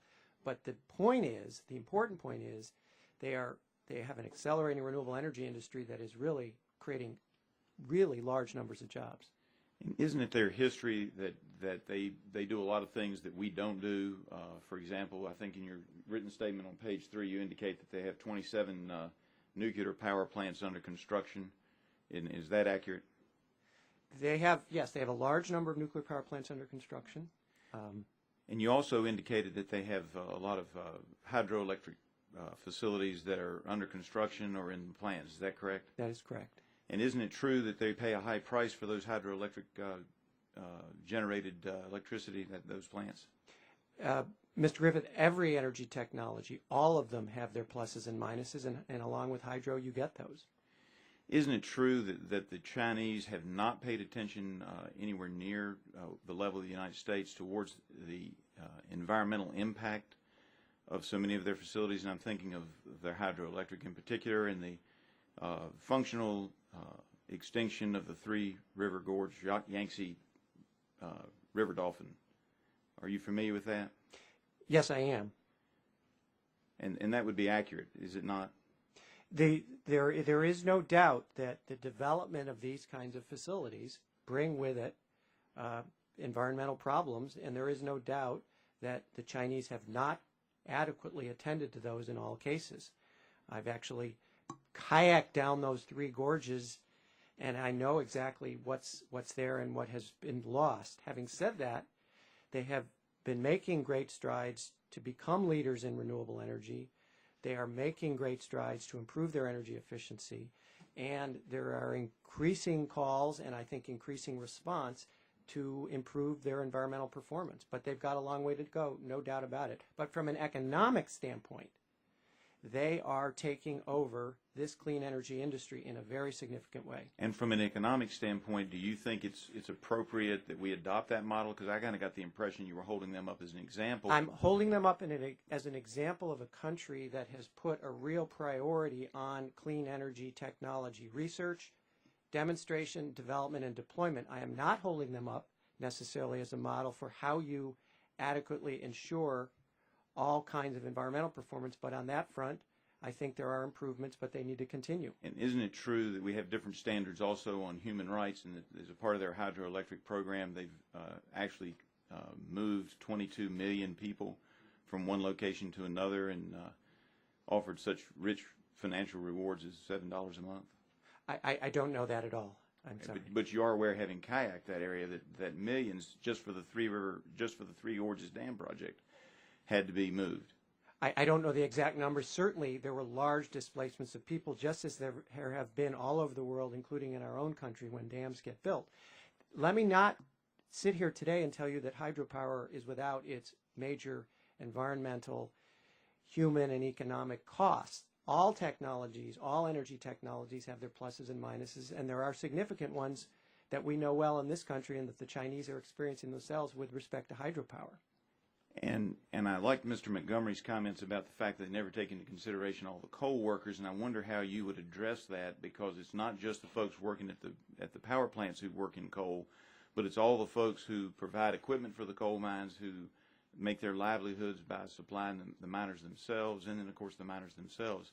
And in that economic equation that you have made, where you hold China up as an example, did you calculate in all the lost jobs that we would have in the energy field in this country, particularly in the coal fields? There's always, again, got to be pluses and minuses. You've got to look at what comes with a move from one energy technology to the other. There is displacement, there are positives, there are negatives. Thank you, Mr. Chairman. Yes, sir. Mr. Waxman, you're recognized for 5 minutes. Thank you very much, Mr. Chairman. This is a panel of 7 people, 6 of whom underscore and confirm their views that are similar to the chair's, and then there's one who has a different opinion. And I thank you very much for letting this one witness testify. Yes. Mr. Barton was telling me how he always thought that the minority got a third of the witnesses. Nevertheless, Republicans are talking about EPA's onerous, burdensome regulations killing jobs. That's what this hearing is all about. But EPA is simply requiring, when it comes down to it, energy efficiency when the largest polluting facilities in the country are constructed or expanded and significantly increase their pollution. That's what the EPA regulations do. Mr. Riker, are energy efficiency improvements at new power plants, the melt kilns, or the very largest manufacturing facilities going to kill jobs? Mr. Waxman, I actually think improvements in energy efficiency at plants like this, number one, may keep them online longer than they would otherwise operate. Number two, the amount of equipment required to improve that efficiency will create jobs. Workers will continue to be employed. So I think on balance, if we do this the right way and actually improve the efficiency of existing power plants, this could be a very net positive economic outcome. I must say, from my 36 years in the Congress, every time we've had an idea proposed to reduce pollution, the industry representatives all come in and say they'll be out of business, they can't function, the economy will suffer greatly. And then once the proposals are put into law, they accomplish the goal and they become even more efficient and therefore more competitive. Mr. Waxman, if I could, Henry Ford II, commenting in 1966 on seatbelt and safety glass mandates for automobiles, said, "We'll have to close down the industry." Yeah. Well, Seat it's become belts almost and safety glasses. an article of faith among those who oppose any efforts to reduce our carbon pollution that China and the rest of the world aren't taking meaningful action to reduce their emissions, and they argue, why should we be doing anything that would disadvantage American companies if we take steps to reduce our own emissions? Is this an accurate statement? Is it true that China is taking no action to reduce carbon emissions? China has committed to reduce its carbon intensity 40 to 45% below 2005 levels by 2020, and they are actually expected this month, in March, to make that a binding commitment domestically. So Isn't it true that in China many of the people do not speak English? My next question is, China is not standing still. That's the kind of question of, isn't China bad on human rights and therefore we shouldn't do what they're doing on economic policy? Question then becomes, is China standing still? Are China's policies costing China jobs? Or are their carbon and clean energy policies driving Chinese firms to dominate the global market for clean energy technologies? What do you think, Mr. Riker? You know, Mr. Waxman, it is not just that they are increasingly dominating in the manufacturing of these clean energy technologies, but in a way even scarier is how increasingly they're beginning to dominate in research, development, and demonstration. We see large American companies actually setting up their largest R&D facilities. Applied Materials Incorporated, one of the largest makers of solar equipment manufacturing in the world, is setting up a brand new R&D facility in China. China is taking action to reduce its carbon pollution and to build strong, competitive, clean energy industries. And the results are massive job gains or massive job losses? The Chinese renewable energy industry has grown fantastically in terms of jobs. They're the world's largest manufacturer of solar panels. Their aggressive policies are in its economic self-interest. We may not agree with other things they do, and we're certainly not interested in their economic self-interest. We should be interested in our own. But they're acting in their economic self-interest. Mr. Riker, if we do nothing other than roll back EPA's modest steps to reduce carbon emissions, are we at risk of losing the clean energy jobs race with China? Absolutely. We need to put in place a whole host of mechanisms to really regain the lead that we once had. We developed most of this industry. So, for example, I do think a clean energy standard makes a lot of sense to put in place. I also think we should support the DOE loan guarantee program, which has been so critical to building the next generation of nuclear power plants, building breakthrough renewable energy facilities, and we should transition that to the Clean Energy Deployment Administration that was adopted by the full House and in the Senate Energy Committee on a bipartisan basis last year. Thank you. Mr. Martin, you're recognized 5 minutes. Thank you. And it's a joy to watch the coordination between the ranking member and the ranking minority's witness. Is there any question that he didn't ask exactly the way you wanted it to ask, Mr. Riker? I'm sure we'll give him some more time if we need to do that. Gentlemen, find fault with any of my questions? No, I don't find fault. I just think it's a joy to watch the coordination. I think I think y'all handle that very well. Yeah. I'm sure there's none with the other panels. I was giving you a compliment. I'll accept it. Very good. Mr. Barton, I've been asked questions like this a lot, so this is fairly straightforward. All right. Thank you. My question to anybody on the panel, unscripted, is there a control technology to control CO2 that's in existence today and is cost effective? My understanding is there is not one. Use the microphone. Yeah, there is not one. What about Mr. Ciccio? Are you aware of any control technology that exists to control CO2? No, there's no end-of-pipe technology, though, that's cost-effective. Okay. Mr. Riker, do you share that? Well, the good news, Mr. Barton, is that yesterday, and this will be relevant to Mr. Shimkus and Mr. Rush, a major project was announced in Illinois that would build a carbon capture and sequestration facility under the Future Gen program. I'm very aware of that. $1 billion investment in the Should be project, built. 1,000 construction jobs and 1,000 service sector jobs. So we're making good in progress. and of itself, that technology is not cost effective. It costs at least 30% of the cost of the power generation just to sequester the carbon. We've got a long way to go, no doubt. I guess the most cost effective one we have is probably trees. Okay, so the answer is, if not unanimous consent, by consensus, is that there is no existing technology to control CO2. Therefore, Yes, it's nuclear power. You're talking about capturing CO2. There's plenty of ways to reduce CO2. You can burn hydrogen. Hydrogen doesn't create, that if you burn hydrogen, you get H2O, you get water vapor. Nuclear power does not combust; it fissions. So there are technologies out there, but if you're going to use natural gas, if you're going to use oil, if you're going to use coal, if you're going to use even our famous biomass here, you're going to create CO2, and there's no cost-effective way currently to mitigate it.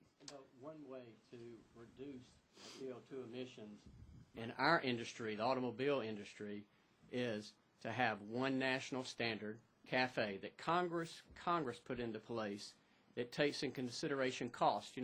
We have to sell these things. It may cost $1 billion somewhere, but ultimately what I'm the expert on is selling fuel-efficient cars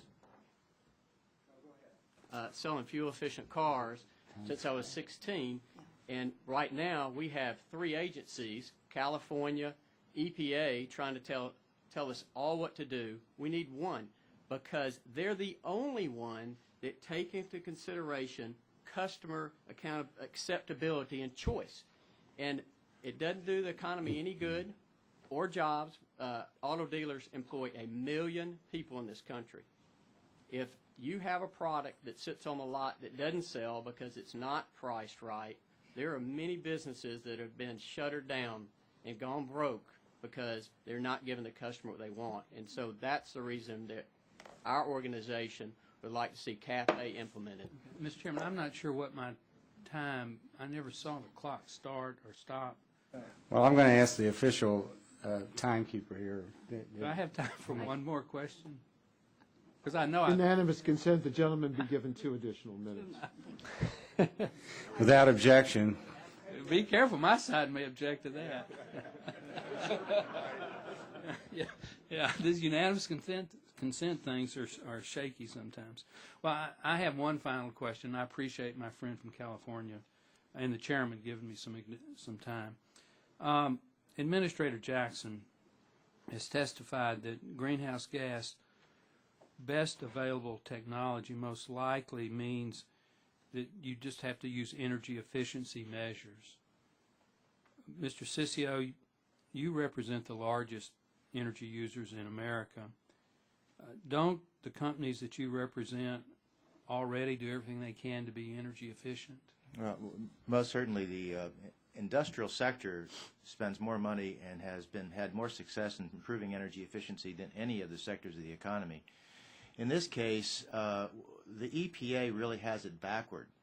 When a manufacturer decides, by the way, if you're not aware, manufacturing has probably hundreds of thousands of combustion processes that are used to produce widgets.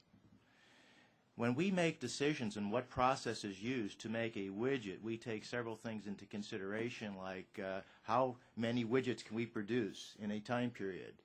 What is the cost of a widget? What is the raw material flexibility to produce the widget? What is the quality of the product with that process? What is the flexibility of the manufacturing operating process? There's all that criteria in deciding what process, plus energy efficiency. How energy efficient is the process?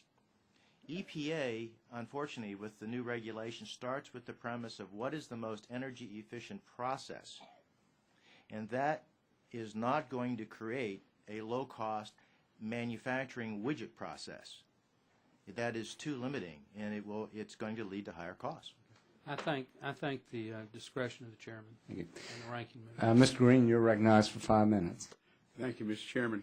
First, I believe that controlling carbon shouldn't be EPA. The Supreme Court said that. I want Congress to be able to make those decisions because we can balance that economics. And we tried last Congress. It couldn't get through with the cap and trade. I would hope our committee would look at it. That's why I'm a co-sponsor of the 2-year delay, so we will force Congress to deal with it. Although the solution may be just to encourage trees, but we'd probably have to go to the Natural Resources Committee to do that. Mr. Ciccio, in May of 2010, the EPA finalized a tailoring rule, and until June 30th of this year, only sources subject to the prevention of significant determination for other pollutants will be required to consider greenhouse gases in the permit.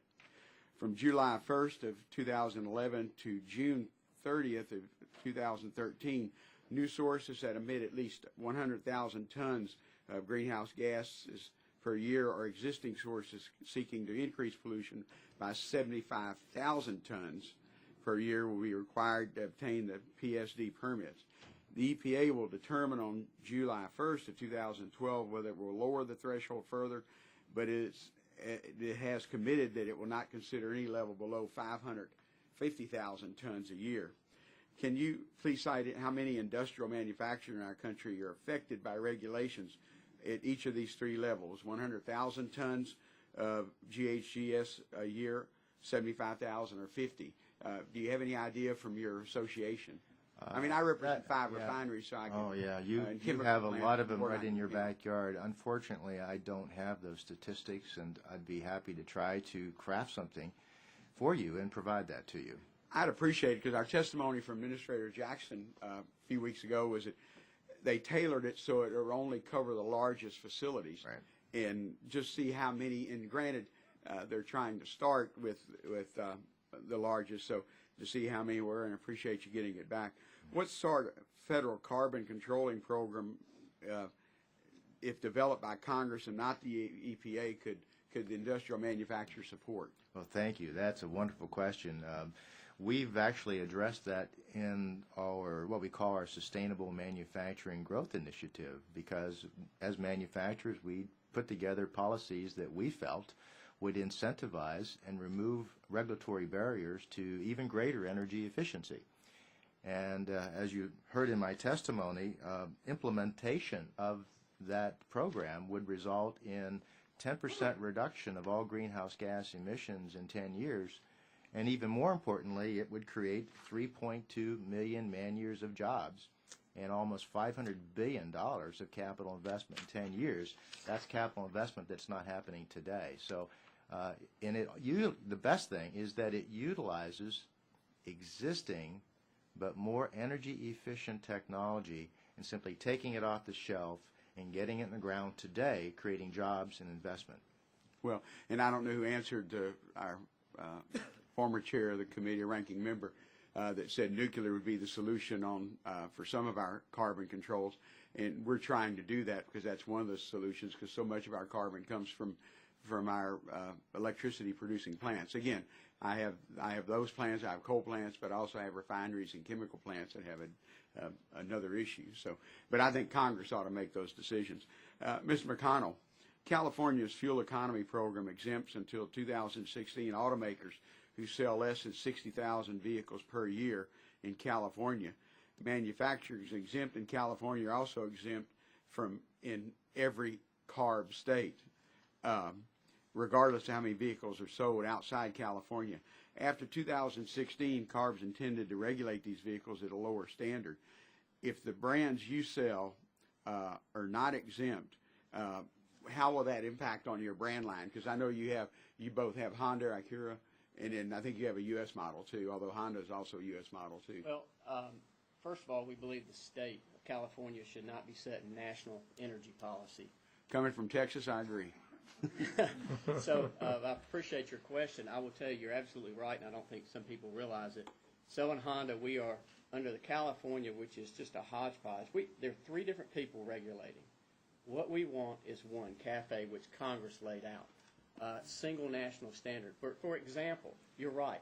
Honda, Toyota, Nissan, Ford, Chrysler, GM are covered.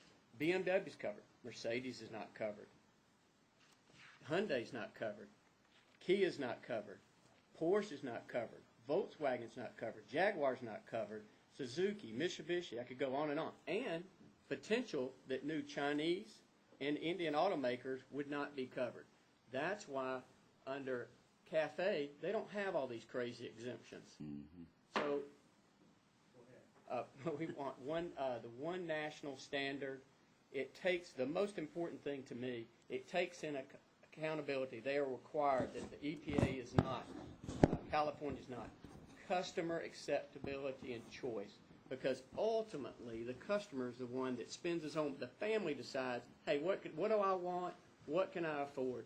And if that's in the case, you'll sell more new cars, create more jobs, and you'll also get more fuel-efficient cars on the road, which is obviously a big goal.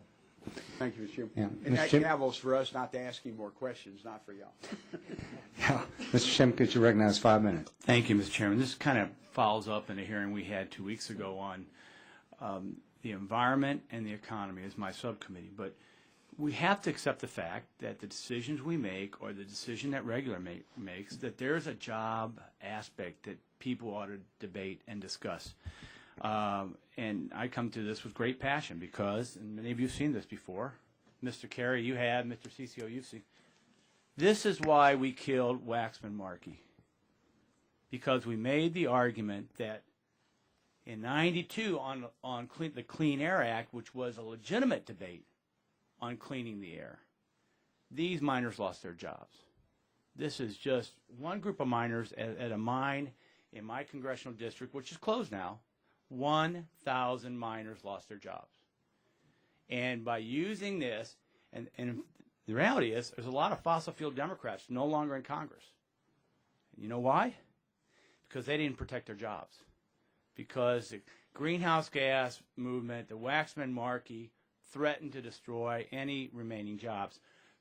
Mr. Kerry, we've testified before, how many coal miner jobs were lost in the advent of the Clean Air Act? Mr. Chairman, Congressman Shimkus, the idea in Ohio, and I think when I testified before, we looked at the amount of tonnage of coal, we lessened it by half, take away half that miners, those were roughly 3,000 miners, multiplier effect of close to 10,000, or 10 for every one coal mining job. So your stats were 35,000 jobs were lost. And that was in the Clean Air Act, which a lot of us would say, NOx, SOx, particulate matter, some bad stuff that we really needed to get out of the air. There is now a debate about greenhouse gases.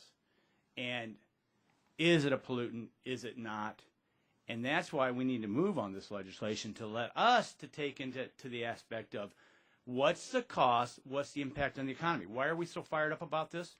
Well, here's just one rule from the EPA on RCRA, and they're quoted, the RIA for this proposed rule does not include either qualitative or quantitative estimation of the potential effects of the proposed rule on economic productivity, economic growth, employment, job creation, or international economic competitiveness. Now, Mr. Kerry, don't you think we ought to consider that when we're promulgating a rule or a regulation? Mr. Chairman, Congressman, yes. Mr. CCO? Absolutely. Mr. Joyce? Yes. Mr. McConnell? Without question. Mr. Montgomery? Yes. Mr. Riker? Do you think the EPA is wrong in not considering the economic impact of a proposed rule? EPA is required to consider the economic impact of a proposed rule. This is from the EPA, well, and I just read the quote. They've got to be economically feasible. Let me just go to another one. Economic analysis on another proposed EPA rule. Let me read in paragraph 9.2.3. 3, impacts on employment. The chapters on benefits, Chapter 7, and cost, Chapter 8, point out that the regulatory-induced employment impacts are not, in general, relevant for a cost-benefit analysis. So, Mr. Shimkus, I would just urge you to take a look at the Clean Air Act sections, the 3 sections that relate to. Well, I've already, and I'm going to reclaim my time. I'm going to defer. I'm going to reclaim my time, sir. Sir, I'm going to reclaim my. I'm going to reclaim my time. My point is, the Clean Air Act. We're not disputing NOx, SOx, particulate matter. We do dispute carbon dioxide. Now, I have a 1,600 megawatt. Does everyone agree that if you raise the price of a commodity product, that the cost of goods sold goes up? Yes. See, yes, CCO? Absolutely. Mr. McConnell, Mr. Joyce, Mr. Montgomery, Ms. Riker? Ask the question again? I asked Administrator Jackson if she really believed in the basic economic 101, supply and demand. If the supply is constrained or the cost of the good goes up, does that mean that the price of the cost of the good goes up? Well, if you have to use the same amount of that good in the product, if you can improve that was a better answer than the administrator gave, and I appreciate that. Improve the efficiency of the manufacturing process. And which they do. That's the whole debate that Mr. Ciccio will say. It's not worth the manufacturer's time, effort, and energy to run inefficient plants. Now, and let me end. I'm going to run out of time. Mr. Ciccio, you said you don't know of a single manufacturer that would not be harmed by greenhouse gas and would lose jobs. Is that your quote? What I said specifically is that I talked to many manufacturers that have facilities all over the country. I do not know, have not heard of one that support the EPA greenhouse gas regulations. Yes, sir. Thank you. You're back. Mr. Walden, you're recognized 5 minutes. Thank you very much. I just want to ask, I think it's Mr. Carey, and anybody else who wants to respond. Walk us through what you think the cost of these regulations are on jobs and the economy in your part of this debate.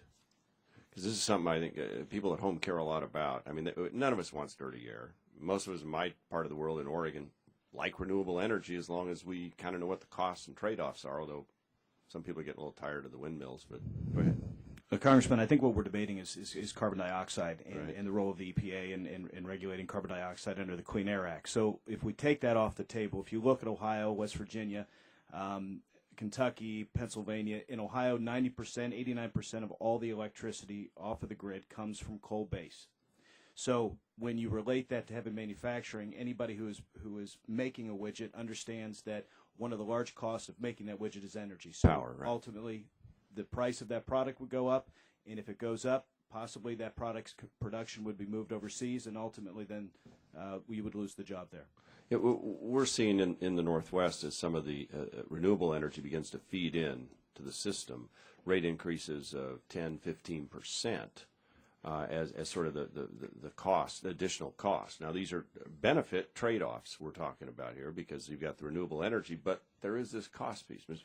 No doubt about it, Congressman. What was put in place in Ohio was Advanced Energy Portfolio Standard, right? And ultimately, what you're seeing now is those utilities can't meet the cost cap that was put in place by the state legislature. So the idea that the price is going to go up with those renewables is a fact, and it's happening. Mr. Ciccio? Yeah, on the subject of cost of regulation, number one, for those who want to invest in the United States in a manufacturing facility to create jobs, a rule like this is preventing investment. So these are jobs that could have been and won't. Manufacturing is globally mobile. We must produce in countries where we can have low costs and thrive, or we die as a company. But for manufacturing facilities that stay and have these higher costs, then their competitiveness is threatened, and the potential for job loss and plant shutdown. Mr. Joyce? And in the permitting process, just adding another layer of permits, you've got local and state permits. When we were, as the tailoring bleeds off and more buildings come under the control of EPA and right. more and more permits, I mean, a federal permit, any federal work, is daunting for smaller projects. So we have just great concern over the additional permitting and the construction side of the house. And what we think is a lot of good projects is probably the straw that breaks the camel's back. They just don't get done. So those are huge costs. They're huge costs to jobs and job creation in the construction sector. And are those ever quantified? I mean, the project that never gets built probably never gets any press, so you don't know the loss, right? There's soft costs, and you know, any type of a labor paperwork intensive permitting process on a construction job is bad right now and anytime.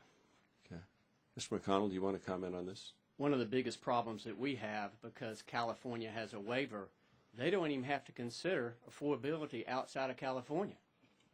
Explain what you mean by that. Well, California has the ability, if they control 14 other states have signed up with them on, so if they decide that they don't want to participate in the national program, right.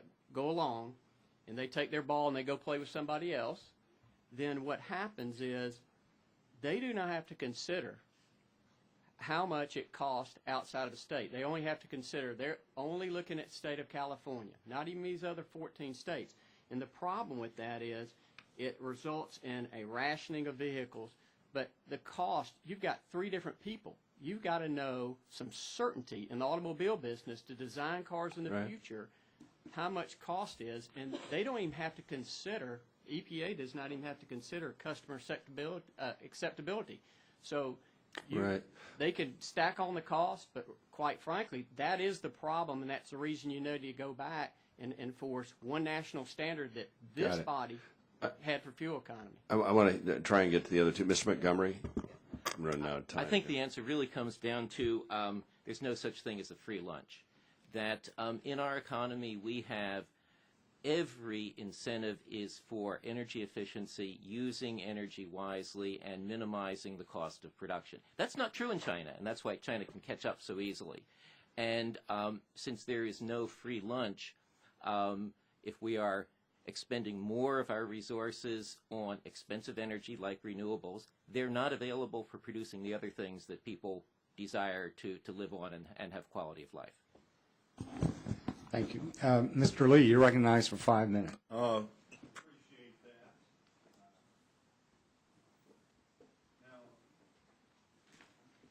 Mr. Terry. Your first name's Lee, right? Thank you.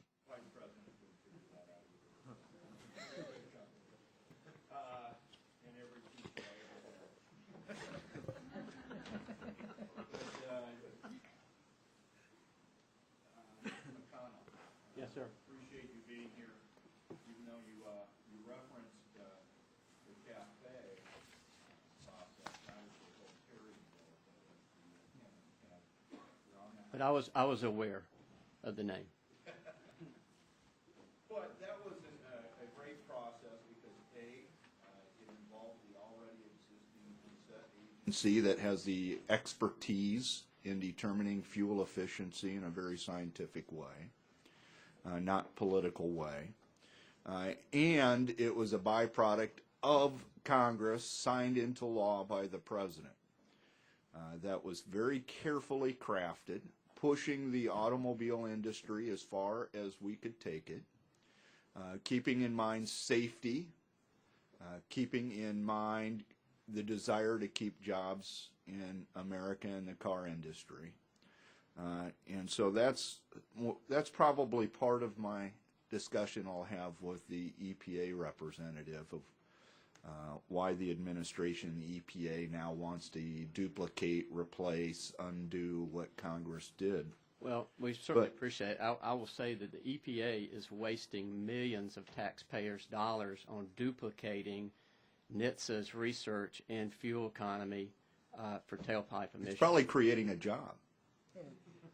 It's going to cost a lot of jobs. Well, and you had mentioned the California that you and Mr. Walden discussed, but there was a statement by one of the members that there's one national standard, but yet that's not what I hear, and that doesn't seem to be what EPA is fighting for. Would you explain? Yes, they're regulated by. There's 3 agencies, 3 laws, and 3 rules, and they've termed this. I guess it's a pretty nifty thing they did was they called 3 different standards one national program. I mean, it's a fiction. You have the correct one national program, and that is CAFE. And it is implemented by NHTSA. Yeah. It takes into account... How does that affect the car dealers and auto manufacturing in the United States? Well, first of all, to me, one of the biggest things is you can't have one state setting the national standard. But it affects us because I buy the cars from the manufacturer. They don't consign to me. I have these cars on my lot. If they are not, if you don't take into consideration, which your plan does, CAFE does, customer acceptability and choice, because the customer is the one that makes the decision. They have a choice. They can keep riding in that car they've got and work on it. I mean, we're super busy in our shop because that's what people have done after the recession. So, but it costs a lot of money, and it's a lot of duplication. You know, when you're in business and you're planning, what you need is clear, concise guidance. And I believe that one national standard under CAFE, with NHTSA implementing with all the safeguard, I think you will get the CO2 reductions. You'll get to the goal, but you'll get to a goal that part of our is realistic goal for the marketplace also. All right, I appreciate that. One last question to Dr. Montgomery, because I felt like I was in an alternative universe when we were having a discussion about green jobs and how great a job that China's doing in manufacturing all this equipment. But the reality is it's being manufactured over there because it's inefficient to manufacture it in the United States, where it was designed and engineered. You answered that or brought that up in your report. Would you expand on that? Do you think it's true that China's just doing this altruistically? No, in fact, I think there are probably 2 or 3 points about China. The first one being, it's ironic because 2 weeks ago I was testifying in the Senate hearing on green jobs, where one of the witnesses was from the Steelworkers Union, which had filed the 301B trade complaint against China's internal subsidy practices, which were enabling it to produce the wind and solar and other equipment that is now being used around the world and in the United States, and preventing U.S. firms from getting in there. So what we're looking at is not environmental policy for China. It's strategic trade policy, as it has always been. And do we want to imitate that? Well, if China is in violation of the WTO for subsidizing its industries, we would be as well. But the real point about all of that has nothing to do with environmental regulation. China is not creating those industries by making its own country clean. It's creating them by subsidizing their exports, as it has always done to create industries. And I think the other point about China is that China has a set of institutions, and I've been writing about this for years, that lead China to have, in the past, 5 times the energy use per dollar of output as the United States. That's coming down. But it's coming down because it is so hideously inefficient. It's in their economic interest to do it. We have a well-functioning set of markets here, and we don't have that free lunch. Thank you, Mr. Terry. Unfortunately, we have votes on the floor. We have 3 more, and then that's it for the day. But before we go, Dr. Burgess, I'm going to recognize you for 5 minutes. Thank you, Mr. Chairman. Mr. Montgomery, just to stay with you for a moment, we're going to hear on the next panel testimony about the health hazards of carbon dioxide. And do higher energy prices carry with them any inherent health risk vis-a-vis keeping open medical offices, health centers, and this type of thing? Does that affect the availability of medical care or health care?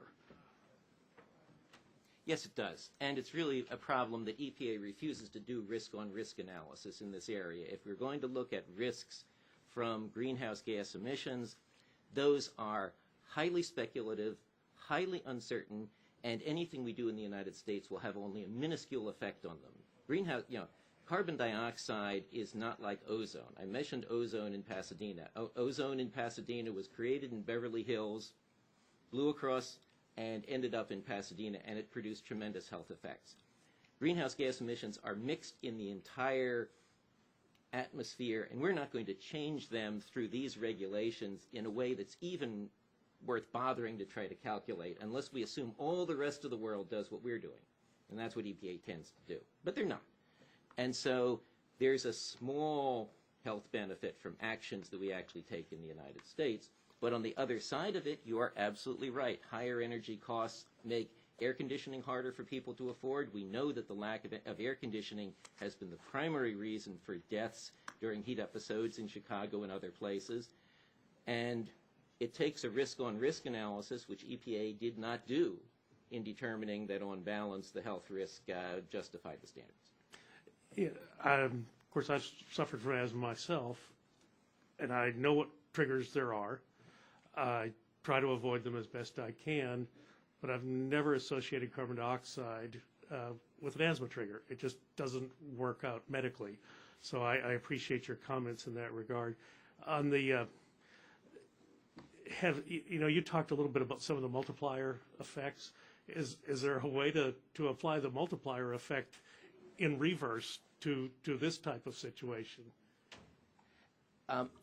It's interesting. There is a valid way to do it, and I think the work that Jorgensen and Wilcoxon have been doing, asking how do health effects of criteria pollutants that cause asthma affect worker productivity, and they put that into their large kind of assessment of not greenhouse gas regulations, but the past Clean Air Act regulations like the SOx and ozone regulations that clearly had health benefits.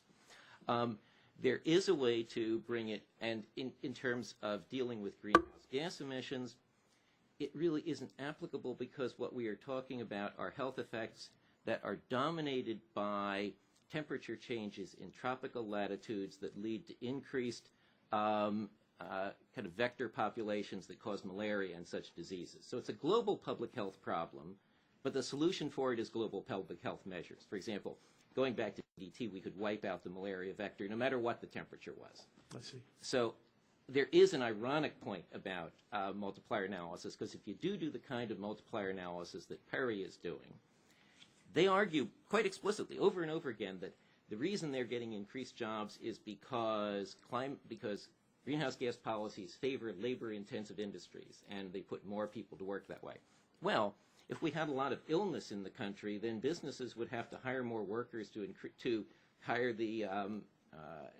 to replace their workers who were sick in order to get the same level of output. And so if you applied their multiplier, you would get the ridiculous conclusion that poor health actually increases jobs. It's not a reasonable conclusion, but what you get out of that kind of a multiplier analysis. Dr. Reichert, let me ask you a question if I could. You were at Google previously? Did I understand that correctly? And when you were there, did your company ask the Chinese government to institute the type of greenhouse gas reductions like the cap and trade proposal that we had before this committee 2 years ago? Could you repeat the question? I'm sorry. When you were at Google, did Google ask the Chinese? Did your company, Google, ask the Chinese government to institute any type of mandatory greenhouse gas reductions, such as would have been required under the Waxman-Markey legislation that we debated in this committee 2 years ago? I don't think the company's in the position to... Well, you support, or at least I got the impression that you support a cap and trade type proposal in this country. Did you ever ask the Chinese government to institute a cap and trade proposal?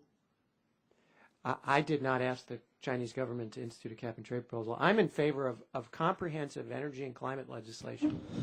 There are a whole host of means to get there, and I think we should get started for economic reasons and for security reasons and for environmental reasons. But you and Google at no time insisted that the Chinese government follow the same type of protocol that has been advocated. Again, I was not in conversations with the Chinese government about greenhouse gas regulation. Thank you, Mr. Chairman. I'll yield back.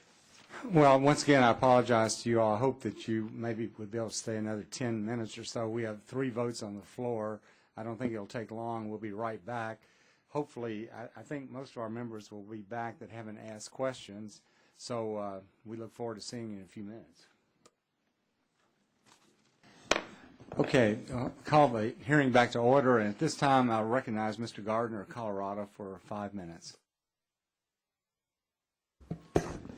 Thank you, Mr. Chairman, and thank you to everyone for putting up with the schedule today. Appreciate your time and certainly your expertise. A couple of weeks ago, we had Administrator Lisa Jackson of the EPA testify before the subcommittee. And I want to read a quote that she had in our dialogue. She said, and I quote, "There are tremendous opportunities in rural America for the economy to continue to grow as it has thrived over the past several years." This was just a couple of years ago as the economy, in her belief, her opinion, has thrived over the past couple of years. So when I asked her to clarify and whether she really meant the economy has thrived over the past several years, her response, again, and I quote, was, "Rural America's economy has done fairly well as the rest of the country has seen the housing market and economy really do poorly." Well, in 17 out of the 64 counties in Colorado, they had a population decline, all of them rural, most of them rural. In many of the counties in my district, they have lost population. And I'm quite disturbed, actually, that the nature of the assertion made by Administrator Jackson really shows how out of touch the administrator is when it comes to the economic well-being of my state, my district, and this country. Wanted to get your thoughts quickly on what is happening to our economy and economic policies in this nation when it comes specifically to some of the testimony that was given today, some of the statements that were made. Wanted to, find it here. Some of the questions have been offered a little bit about the nature of regulations, the impact of those regulations, and what it means for our rural economies in particular. Do you think the greenhouse gas regulations will impact our rural economies? Mr. Kerry. Congressman, yes, I do. There's no doubt about it. The greenhouse gases directly affect jobs. Mr. Ciccio. Some of my companies are fertilizer producers. About 75% of the cost of making fertilizer is the cost of natural gas. And these regulations would indeed increase energy costs. Mr. Joyce. Yes, we would see it across the board, particularly with the farmers and the livestock sector. Mr. McConnell. I don't think I have anything to add. Mr. Montgomery. Yes, I'd agree with both that the costs of agricultural inputs are going to go up, and that cattle is probably going to be suffering both because it uses other grains.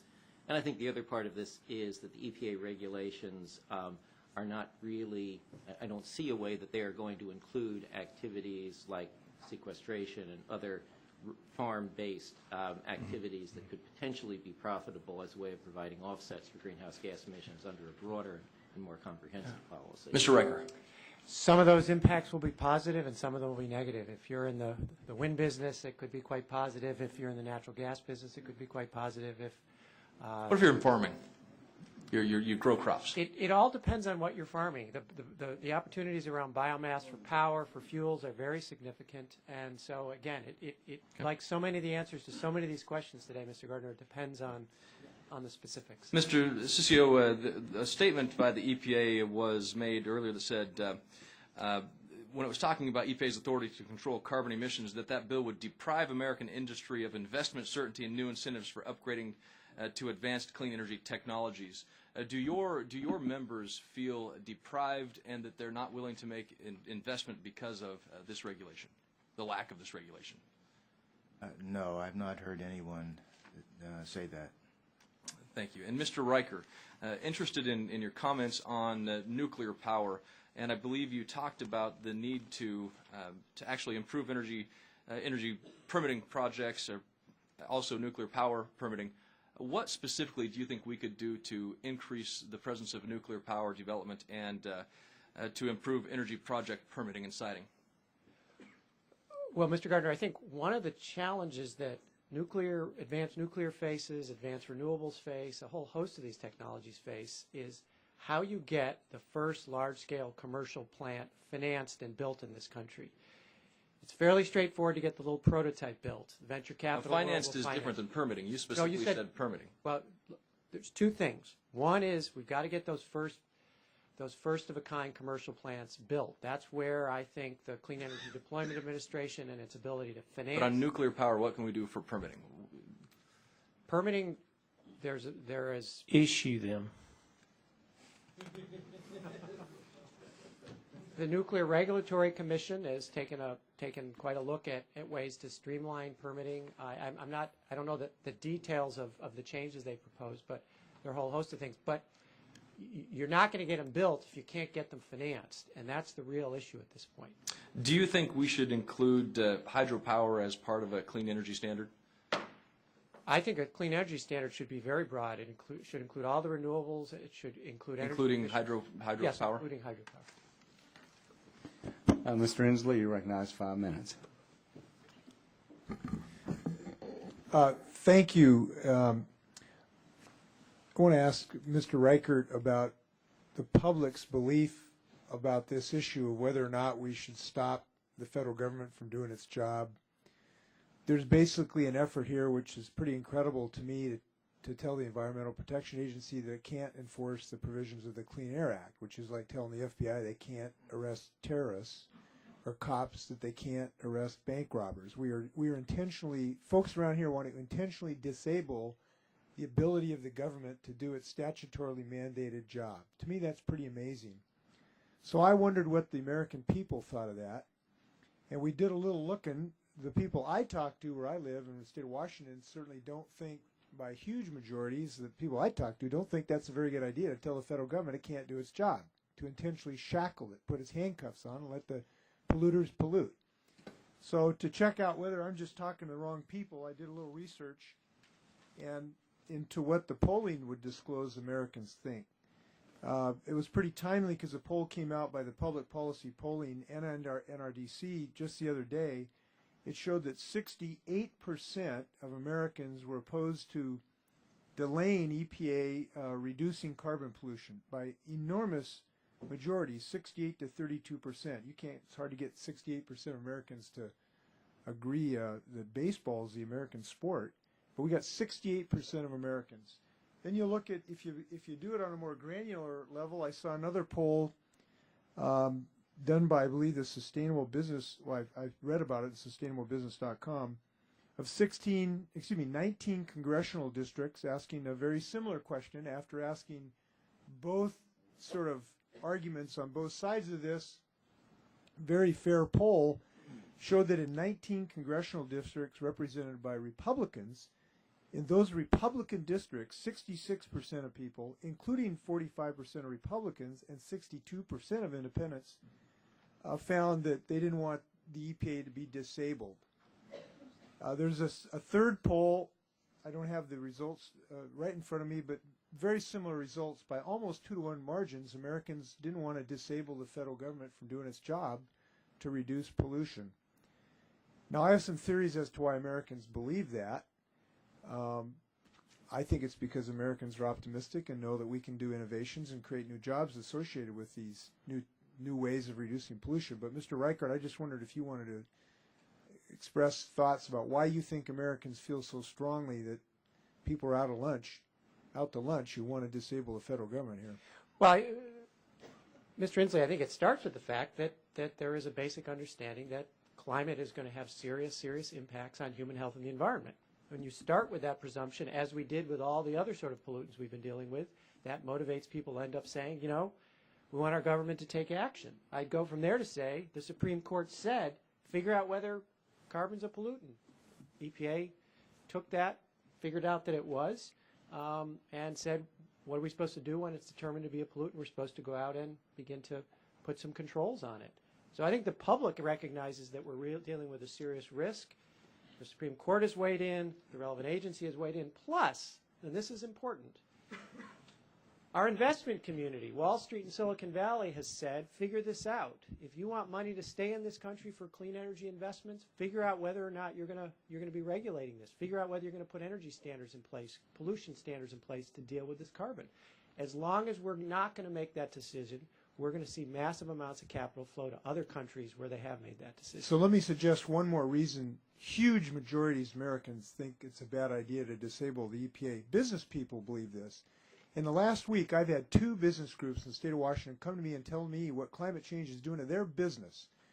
The people who grow oysters and clams, their industry, their industrial model is at risk today because of ocean acidification associated with carbon dioxide pollution. They want a solution to this problem. They're losing their industry in the west coast of the United States. This is a long-time industry that is important in Puget Sound, where I come from. This morning I had the berry growers from the Northwest come to me and tell me that 50% of the, actually it was grapes, were essentially lost because of, it's either a fungus or a bacteria associated with changes in climate, they believe, and they were asking me for help to solve this problem. If we don't deal with this problem, we're going to lose jobs. This is a job creation engine like China gets, so we don't. And I hope we'll wake up in the next 4 seconds. And thank you, Mr. Riker. Thank you. Thank you, Mr. Inslee. Thank you, Mr. Hensley. This time recognize Mr. Bilbray. 5 minutes. Thank you, Mr. McConnell. You made a reference to CARB. In fact, I served 6 years on CARB. You made a reference to the Air Resources Board in California. I served 6 years there, 10 years on Air District, 2 stints as chairman. And I'd like to remind you that it was California that told Washington in 1992 that the mandate that methanol was put in our fuel stream was not an environmental option. It was environmentally damaging. So Washington sometimes gets it wrong. And we pointed out that people who claim to be environmentalists in Washington aren't necessarily going to pencil out in the long run. And I think that experiment history is going to show is a major, major mistake. And I just wish the people that were so self-righteous then will now look around and say, maybe we ought to try to get our science down first before we start making claims. And I think MTBE and the methanol in the fuel line, has been proven again and again that the so-called experts then in Washington, D.C. were behind us at CARB. But if I could propose to you, if the federal government could pass a law today that would improve your fuel mileage and reduce your emissions by 22.6%, what would be your industry's response to that? Well, I don't represent the manufacturers. But as someone who's selling the product. Well, I believe that California should have a voice, but no more than any other state. Provide data, political clout that they have.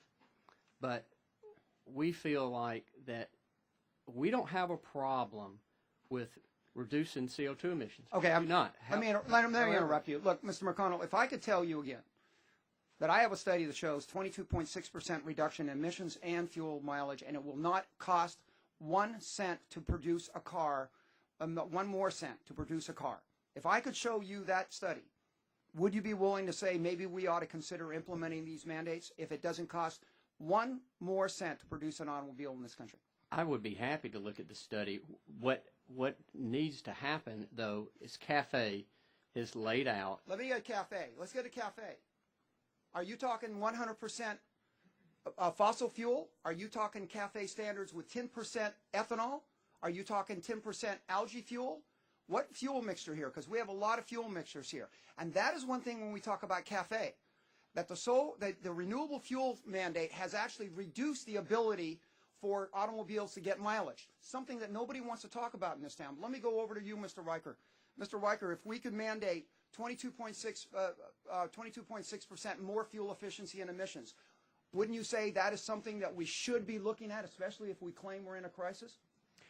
Sounds like a smart way to proceed, Mr. The problem is what it does, it's not a mandate on the private sector, it's a mandate on government. Traffic management, inappropriate traffic management. Every time you stop at a 4-way stop, you remember you're polluting 5 times more than if you were allowed to roll through with a yield sign. And this town's quick at pointing fingers at you and your industry. But those of us in government will walk away from something that studies have shown can be major breakthroughs. But because it's easier to be against the business community and not the other way. And as somebody who's worked on these issues for decades, I'm frustrated with the people that come out of Washington claiming that they're going to save the world by turning corn into fuel, or taking methanol and converting it over, and not looking at the longer impact. And I'm sorry, I hear you attack CARB. The CARB that I see today coming out is a political extension. Our scientists are pretty darn good.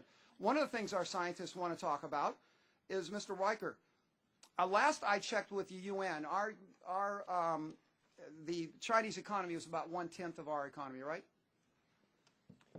I don't know the statistics. Well, let's just say this. China is implementing 20 nuclear power plants. We're implementing 2. Does that, well, let me just say on that, give you that number. And the executive secretary of the UN National Framework and Convention on Climate Change says he has not seen a credible scenario that does not have nuclear as a major part of their mixture. In fact, even the report by the Intergovernmental Panel on Climate Change says that states that a robust mix of energy sources, including nuclear, must be included.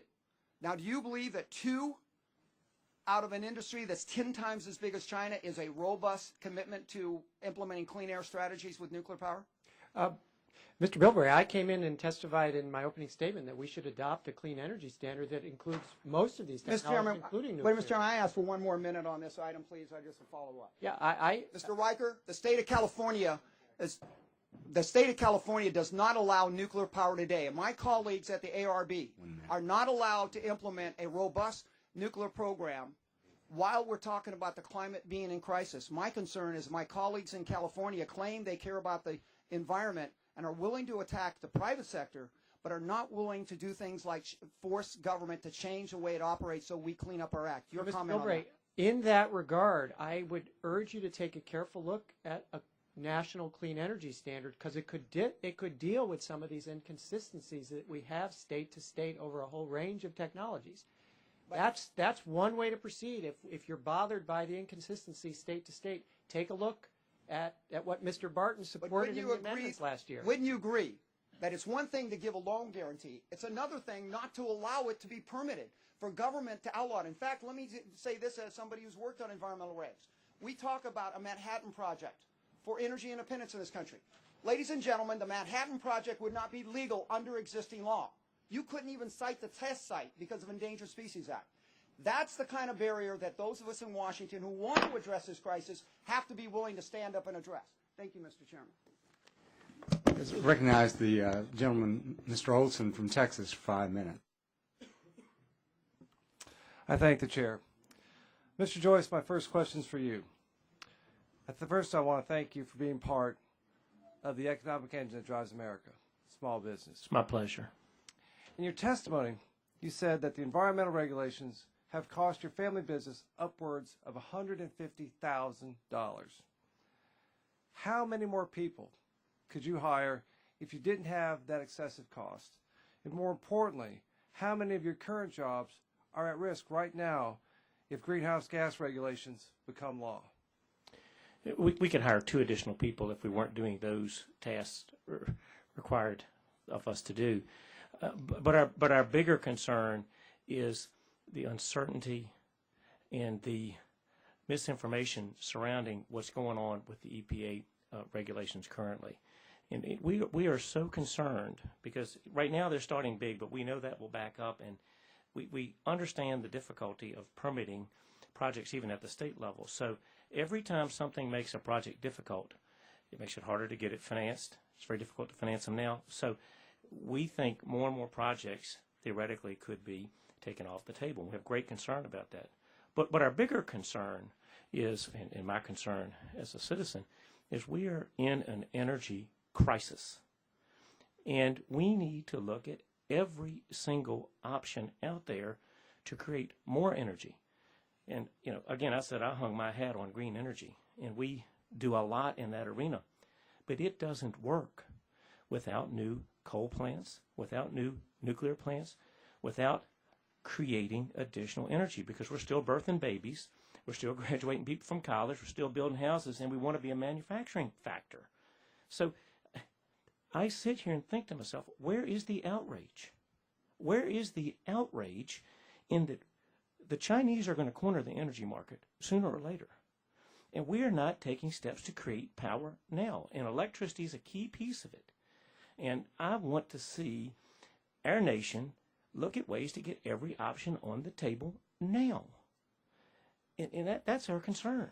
Yes, sir. What we call up here the all-above plan. Thank you for that answer, sir. Mr. Montgomery, question for you, sir. EPA Administrator Jackson often touts the creation of jobs by implementing new green control technologies. You've been in this field for about 40 years. Will the mandate to comply with greenhouse gas regulations produce a net job growth here in the United States? as Administrator Jackson claimed? Yes or no? No. Want to elaborate on that? Okay. It will certainly produce a shift. It will produce a shift of resources and industrial activity toward producing that pollution control equipment, but it will be taking those resources away from producing other things that people demand and contribute to our standard of living. It's not to say it might not be worth it if you judge that the benefits are large enough, but it is clearly going to be a cost. At best, it is going to involve moving people from one kind of job to another, not creating net new jobs. But on top of that, it's going to be a drag on productivity growth and investment, which is going to slow the rate of growth in the economy overall. And this has been something that has been seen by economists who have studied this going all the way back to work that Jorgensen and Wilcoxon did 20 years ago looking at the effect of the Clean Air Act amendments themselves. They found that, yes, there were some industries that were doing quite well producing that pollution control equipment, but the regulations were essentially a tax on capital investment. So it slowed down capital investment.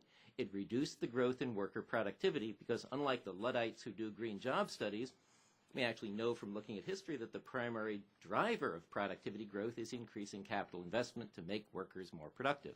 So all of those processes are slowed down by the higher costs that are imposed on the economy by the regulations. So that overall, there's a depressing effect on our rate of growth, and internally there's some shuffling around of jobs from doing one thing to doing another. So no new green technologies. Thank you for that answer. And my final question is going to be for Mr. Carey. Mr. Carey, coal provides about 45% of our electric power. If the EPA's regulations were to go forward as planned, from what your testimony earlier today, that's about 75 gigawatts that are at risk? Within that range, Congressman. How would we replace the capacity of the coal industry? That's a 64,000, not gigawatt question, but $64,000 question, Congressman. There is no way. Any idea how many jobs it's going to cost us? Well, if we're looking at a 70% reduction in the amount of coal, it's a 70% reduction in the amount of coal jobs with a multiplier of 10, so we're in the hundreds of thousands. Thank you for the answer.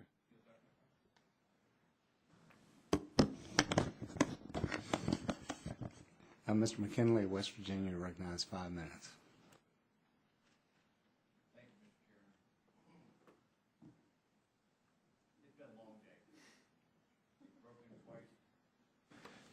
Thank you, Mr. Chairman. It's been a long day. We've broken twice. It sounds a little bit like Groundhog Day. We're back here again for the third time to try to get through all of this. After being towards the end of this questioning, it appears a lot of the questions have been asked. But I just want to kind of summarize where I am. So when I go home tonight, it appears that there seems to be a consensus that energy costs are going to rise if we have the greenhouse gas regulated under the Clean Air Act. If there is also consensus that will have a negative impact on industry, manufacturers. If they're negatively impacted, we're going to lose jobs. I got a letter. I mean, there were comments made that this was just a Republican thing. But here's a letter to the American Iron and Steel Institute. And it's a long letter. I'm not going to go through it. I'm going to ask that it be put in their record. Without objection. Thank you. And he goes on in his letter about just talks about the new regulations will create permitting obstacles in investing in new and renovated facilities, impose significant additional costs on domestic steel producers. The development of new environmental regulatory proposals across the country, it's having a deleterious effect on them. But he goes on to say the unprecedented speed of the EPA's effort to regulate the greenhouse gases under the Clean Air Act threatens serious economic disruption. The greenhouse gas emissions under the Clean Air Act will create disincentives to invest, potential for new project construction delay, and increased litigation risk. He goes on to say with the Institute, it's not partisan. This is business. This is what it's all about here. We have 15 million Americans out of work today. and we're letting the EPA continue to cause this kind of challenge. And he goes on to say, it will raise operating costs, which will place our American steel manufacturers at a competitive disadvantage, while allowing overseas competitors to continue to increase their emissions. The result would be limited environmental gain, but significant economic challenges, including further elimination of valuable American manufacturing jobs, especially for energy-intensive, trade-sensitive industries. Panel, I don't understand. I've only been here in Congress for not even 60 days. I don't understand why they don't get it. To me, it's axiomatic. This is fundamental economics 101. Why is it that they don't get it around here? Am I the one out of step? Mr. Sicchio? Yeah. I have very diverse energy-intensive manufacturers, including some integrated steel companies plus recycled steel companies, and there's lots and lots of stories of truthful events where the steel companies have had to shut facilities down because of a 1/10 of a cent increase in the price of electricity. There are chemical companies that compete on a global scale with companies halfway around the world where they compete for a 1/10 of a cent per pound of a product. We are gripped. This is why I said in my testimony, our country and the manufacturing sector are gripped in competition. And many times our competition are governments, wrapped around companies, but they're governments, and they're subsidized. But my question, why don't they get it? Why didn't, when we have so many people at work, we're threatening possibly one more time another round of employment losses at a time when we need our energy. Coal, nuclear, all, we're threatening ourselves. Yes, sir. This is my personal opinion, but it is, this I think is a very good example of how Congress is not working well, and it's a very good example of how hard it is to take on a big issue. I would say that the first lesson in environmental economics is you have to compare the cost of a regulation to the benefits that you get. Well, when the costs of a regulation are large and the benefits are in the future, it's very hard to convince your constituents that that's a good thing to work for. So the analysis, instead of being an objective description of what's likely to happen, turns into a claim, this isn't a hard decision after all. There aren't any costs. They go away. And I'm afraid that that's how I see the debate being destroyed. Thank you. Mr. Scalise, you're recognized for 5 minutes. Thank you, Mr. Chairman. The theme of today's hearing is the greenhouse gas emissions, and specifically the impact of these regulations on American jobs. And I think when we talk about American jobs, we had a hearing a few weeks ago, it's been referenced a few times, with EPA Administrator Jackson, and then we had a panel right after Administrator Jackson spoke, and it was a panel of business people, employers in this country, and it was like there was a parallel universe. You had the head of EPA talking about how the regulations that she's implementing are creating jobs, and then you literally had employer after employer after employer talking about those very EPA regulations and the uncertainty associated with it are costing American jobs.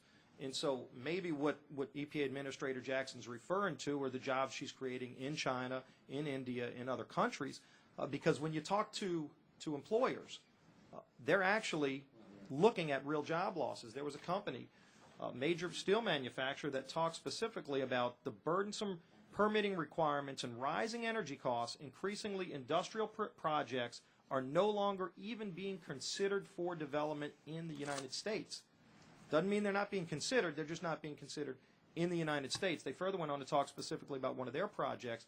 Due to the uncertainty created by these regulations, we made the difficult decision to delay the $2 billion investment, also delaying the creation of 2,000 construction jobs and 500 permanent ones.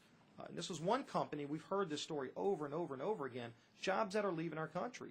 And I want to ask Mr. Reichert, you know, we've heard testimony in the past over this issue about carbon leakage and the fact that, let's say you're not building a steel mill here in the United States, you're going to build it in Brazil, which is a viable option when people are looking at where they're going to build it. So if they build it in Brazil, you actually have maybe 4 times the amount of carbon and greenhouse gases emitted than if you would have built that plant today under current environmental regulations in the United States, not to mention the job loss. So first, do you recognize, one, there is real job loss going on out there in America, and number two, that because of these regulations by EPA, you're actually emitting more carbon because they're building these plants in other countries that actually have lower standards than us. Well, Mr. Scalise, responding to you and Mr. McKinley, I think this issue of why, quote, they don't get it is, first, I think there are serious issues here with human health and the environment that flow from these greenhouse gas emissions. Secondly, there are, in fact, serious economic issues. We are losing vast investment in this country because of these regulations.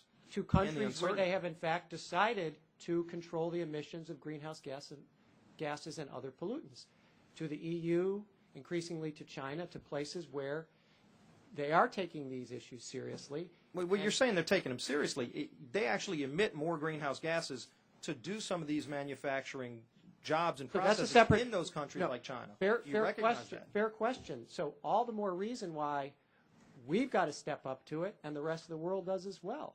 That's why we have international agreements. That's why we go and negotiate these. So do you recognize that the uncertainty, though, what's going on in this country is costing American jobs? Will you at least acknowledge all of these, business after business? Uncertainty, absolutely. Wall Street and Silicon Valley are moving their money away from this country to countries where, in fact, they are putting controls on greenhouse gas emissions. Well, like the EU. Wall Street's done enough damage to our economy already. Let me ask Mr. Montgomery something, because I'm on limited time. I apologize. Mr. Montgomery, I'm not sure if you've read. There was a study about Spain's experiment with this scheme of cap and trade greenhouse gas emission regulation. Where they said they're going to create all these green jobs. What they found out later is for every green job they created, they lost 2.2 jobs. But then when they dug deeper into that, 90% of those jobs they created were part-time jobs. So in essence, for every green job they created, they lost 22 full-time jobs in their economy. I'm not sure if you're familiar with that Spain study, if you want to comment on that. Yes, there have been some criticisms of the study, but I think it's made some very good points. One of them is just how phony the accounting for green jobs can be, depending on what you're counting. The second one is that, yes, the cost of a mandate or a subsidy is borne by the country that does it. And Spain decided to put on huge subsidies, and that both decreased their own competitiveness across the board, and it attracted a lot of equipment to be built elsewhere. Like we're seeing here, and I've only got a few seconds left. I want to ask Mr. Joyce something, because you talked about in your opening testimony, and I don't know if this was on behalf of NFIB or just your small business, but you referred to a recent study by the U.S. Small Business Administration that found that the total cost of regulation on the American economy is $1.75 trillion per year, and then further that the study reaffirmed that small businesses actually bear a much larger percentage, I think over 30% more of the cost than large businesses. So the uncertainty in these regulations are killing small businesses primarily, which is the real heart of our job creation in this country. I want to ask you to comment further. Absolutely, because there's smaller network of sales to diversify the cost of implementing whatever the regulation is. So little businesses are wildly more impacted with these regulations than big ones who've got staffs that run it and they just blend it in there and it goes away. This hits a little businesses very, very significant. Thank you, Mr. Chairman. I yield back. Thank you, and I want to thank the witnesses very much. We appreciate your testimony, and I know you didn't plan to spend this much time with us, but we hope maybe you'll come back someday, and this panel's dismissed. Mr. Chairman, yes. I want to thank you for having this hearing, and let me just point out that we're not through. I know. I just before they leave, though, I think it's great to point out that for 4 years there was an effort to green the Capitol and try to reduce our footprint here. But in 4 years, Congress is still burning coal to fire up the lamps over our head. And I think if that's any indication of the progress we've made, it's just good luck. Well, of course, I like coal myself, Brian, but we'll call at this time on the second panel. We have Ms. Gina McCarthy, who is the Assistant Administrator for the Office of Air and Radiation at the U.S. Environmental Protection Agency, and we appreciate. Yeah, okay. Ms. McCarthy, we appreciate your being with us today. I trust that you've enjoyed yourself as much as we have already. And I will tell you that we've adopted a new policy, and we're supposed to start hearings at 9 o'clock or 9:30, and we have no votes so that we can go straight through before anyone has to leave. So unfortunately, it didn't work out that way today, but we do appreciate your patience and your being with us very much. And with that, we'll go on and recognize you for your 5-minute opening statement, Ms. McCarthy. Thank you very much. And again, I want to thank the chairman and the ranking member Rush for inviting me here and the members of the committee to testify on this important subject. Let me get started. I know you've listened to a lot of testimony, so I'll be as crisp as I can, and then we can get to questions and answers. But EPA is just starting to update existing Clean Air Act programs in order to address greenhouse gas emissions. The Clean Air Act tools that we have been using are exactly the same Clean Air Act tools that have been responsible for achieving dramatically cleaner air and important public health benefits at reasonable cost. With its 40-year history of success, the Clean Air Act continues to be one of this country's greatest bipartisan achievements. Today, EPA is releasing a peer-reviewed study of the costs and benefits of the Clean Air Act since 1990. It demonstrates both the Clean Air Act's tremendous public health benefits as well as how cleaner air strengthens the economy. In the last year alone, programs implemented pursuant to the Clean Air Act amendments of 1990 are estimated to have reduced premature mortality risks equivalent to saving over 160,000 lives, to have spared Americans more than 100,000 hospital visits, prevented millions of cases of respiratory problems like asthma, to have enhanced productivity by preventing 13 million lost workdays, and to have kept kids healthy and in school, avoiding 3.2 million lost school days due to respiratory illnesses and other diseases that are either caused or exacerbated by pollution. EPA can't monetize all the benefits from recent Clean Air Act regulations, but to the extent that we can, this study tells us that the Clean Air Act provides $2 trillion in benefits in 2020 alone. That's over $30 in benefits for every single dollar that we spend. This is a tremendous value for the American people. Most of the rules that gave us these huge gains in public health were adopted amidst claims similar to what we're hearing today, claims that they would be bad for the economy and bad for employment. Some claim that the Clean Air Act amendments of 1990 themselves would cost at least 200,000 or up to even 2 million jobs. In contrast to all of those dire predictions, history has shown again and again that we can clean up pollution, we can create jobs, and we can grow our economy all at the same time. Since 1970, air pollution has actually declined 63%, while at the same time, the economy has grown 204%. Discussions of job impacts often overlook the jobs that come from building and installing pollution control equipment. The Institute for Clean Air Companies estimated that over the past 7 years, the implementation of just one rule, the Clean Air Act interstate rule, resulted in 200,000 jobs in the air pollution control industry. In a recent Wall Street Journal op-ed, 8 major utilities that will be affected by our greenhouse gas regulations said that contrary to claims that EPA's agenda will have negative economic consequences, our company's experience complying with air quality regulations demonstrates that they can yield important economic benefits, including job creation, while maintaining reliability. The Clean Air Act has also helped spark world-class innovations in the United States. For example, EPA vehicle emission standards led to the development and application of a huge range of technologies like catalytic converters, onboard computers, fuel injection systems, even unleaded gasoline. These innovations are now found throughout the global automotive market. And the vehicle emission control industry now employs approximately 65,000 Americans, with domestic annual sales of $26 billion.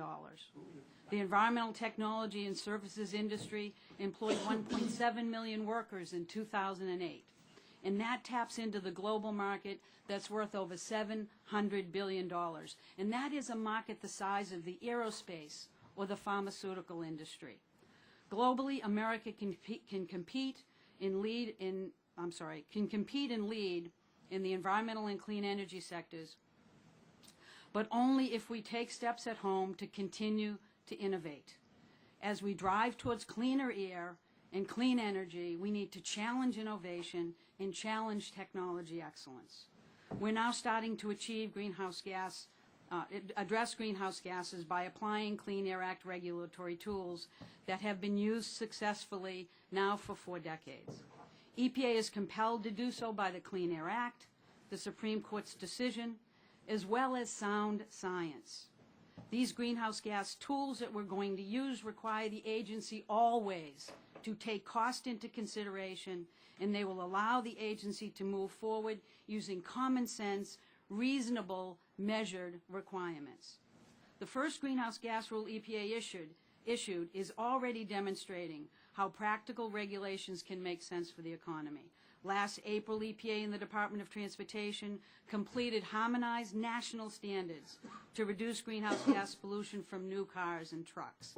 The vehicles sold in model years 2012 to 2016 will save 1.85 billion barrels of oil while reducing greenhouse gas emissions by 962 million tons.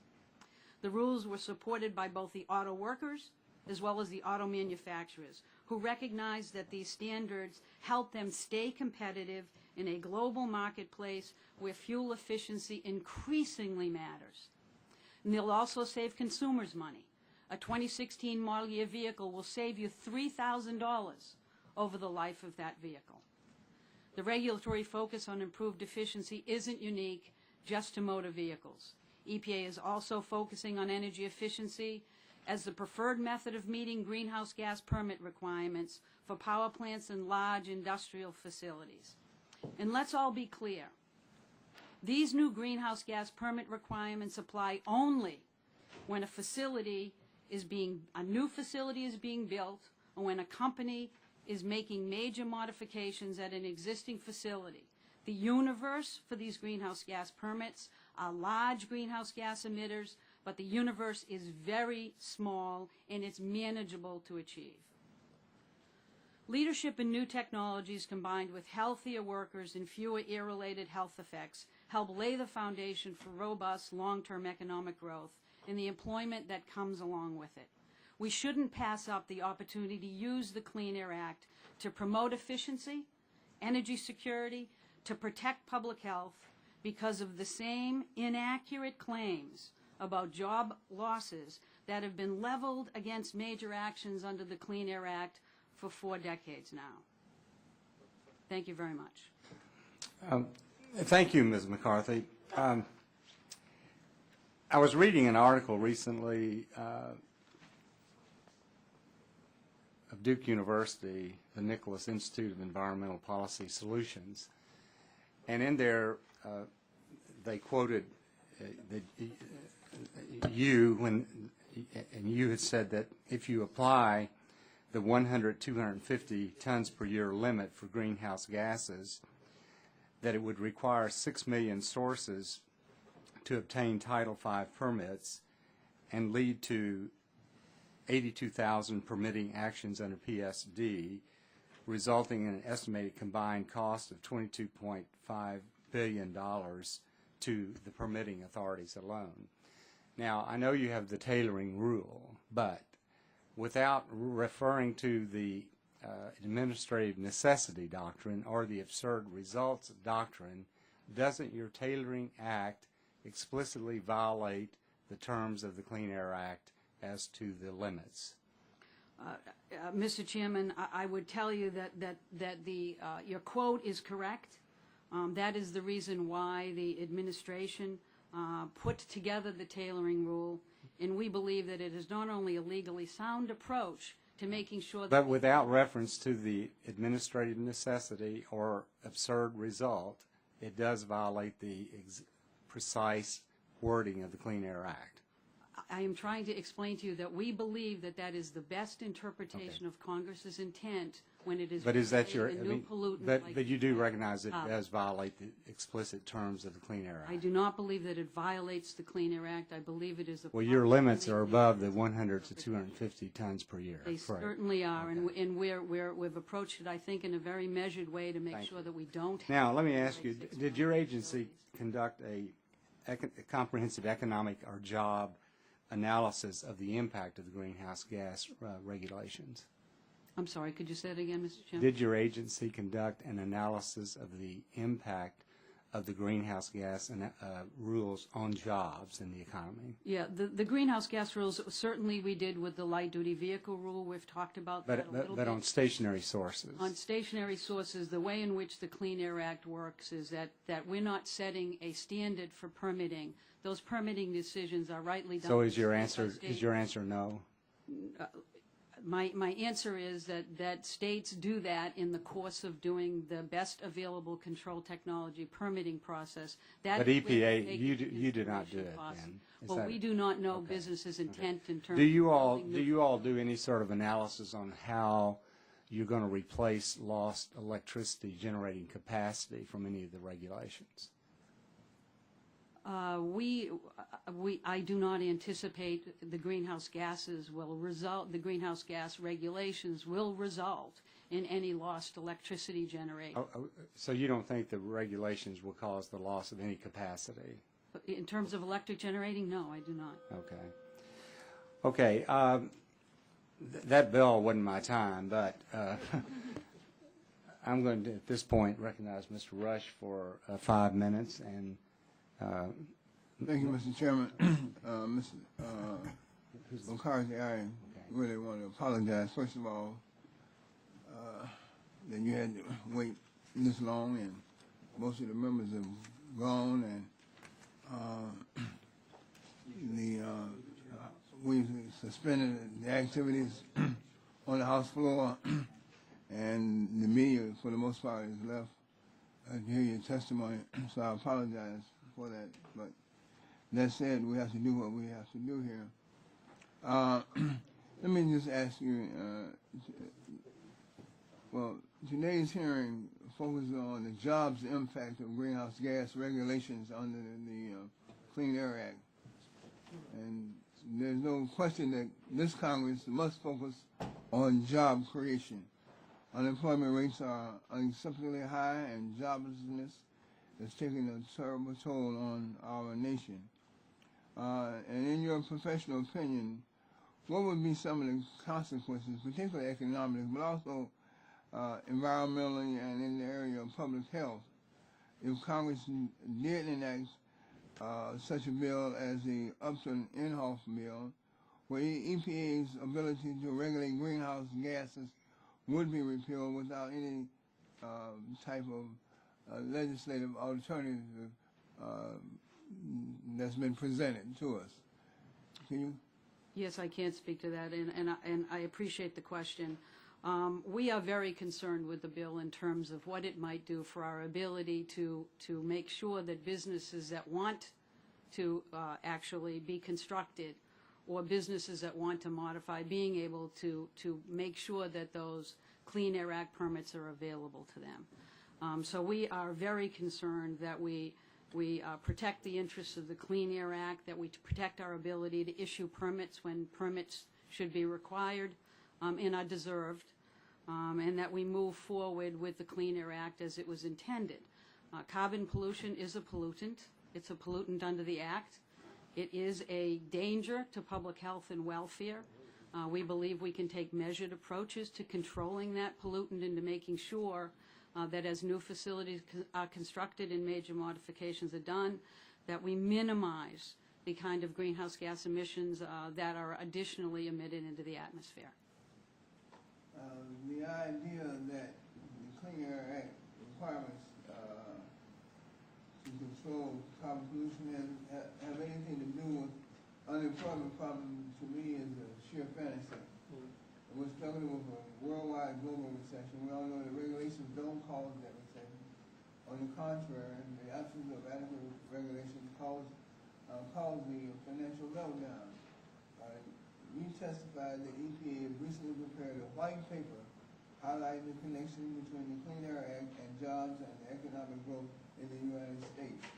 Are the findings highlighted in that paper based on peer-reviewed literature? Yes, they are. And what do these peer-reviewed studies find regarding the actual effect of Clean Air Act regulation on jobs and the economy?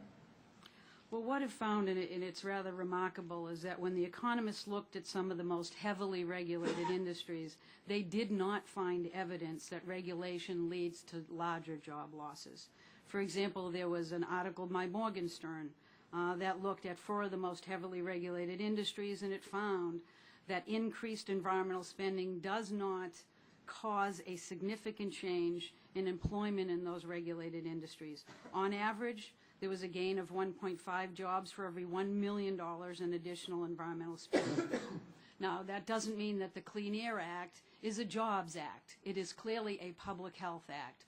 But the most remarkable thing is that for every dollar that you spend in order to clean up the air under the Clean Air Act, you get $30 in health benefits. So it's a significantly effective public health measure. But the great thing is that it does have ancillary benefits of job growth, and there is no evidence that that is a factor in significant job losses in the economy. In fact, just the opposite. Can you give us some examples of the types of jobs created when we clean up the environment? Sure. Someone, when they have to design and build and run and maintain pollution control equipment, those someone's are jobs. For example, installing a scrubber on a power plant can create up to 1,000 construction jobs and 100 permanent jobs. In addition, scrubbers require steel. That creates jobs as well. There was a study by the U.S. Boilermakers that looked at jobs between 1999 and 2001, and it found that their jobs grew by 35%. That's 6,700 jobs. So what we find now is there is a thriving environmental protection industry. In 2008, that was $300 billion in revenues were generated from that industry sector. 1.7 million jobs, American jobs, in that sector. And they were exporting $44 billion worth of equipment and technology. We think that's rather a good success story. Gentleman's time has expired. The chair now recognizes himself for 5 minutes. Welcome, Assistant Administrator. Just for the record, are you a presidential appointee or a civil service? I am a presidential appointee. Okay. And how long have you held the position? Since June of 2009. Okay. And what was your prior position within the administration, if any? It was not. I did not work for the administration. I worked for the Connecticut Department of Environmental Protection. I was the commissioner of that agency. Okay. Thank you very much. Mm-hmm. Your opening in your statement, in your testimony, prepared testimony, talks about all the things that are the benefit of the Clean Air Act. May surprise you, but I was a supporter and voted for the Clean Air Act back in 1990, and it was bipartisan. I would say that the attempt to tie greenhouse gas regulation to the Clean Air Act is a stretch, because in my opinion, I don't believe that CO2 is a pollutant under the definition of the Clean Air Act, nor do I believe that it is a health hazard. Do you have any statistics that indicate CO2 has caused any kind of poisoning that requires emergency room assistance or anything like that? CO2 is not a toxic pollutant.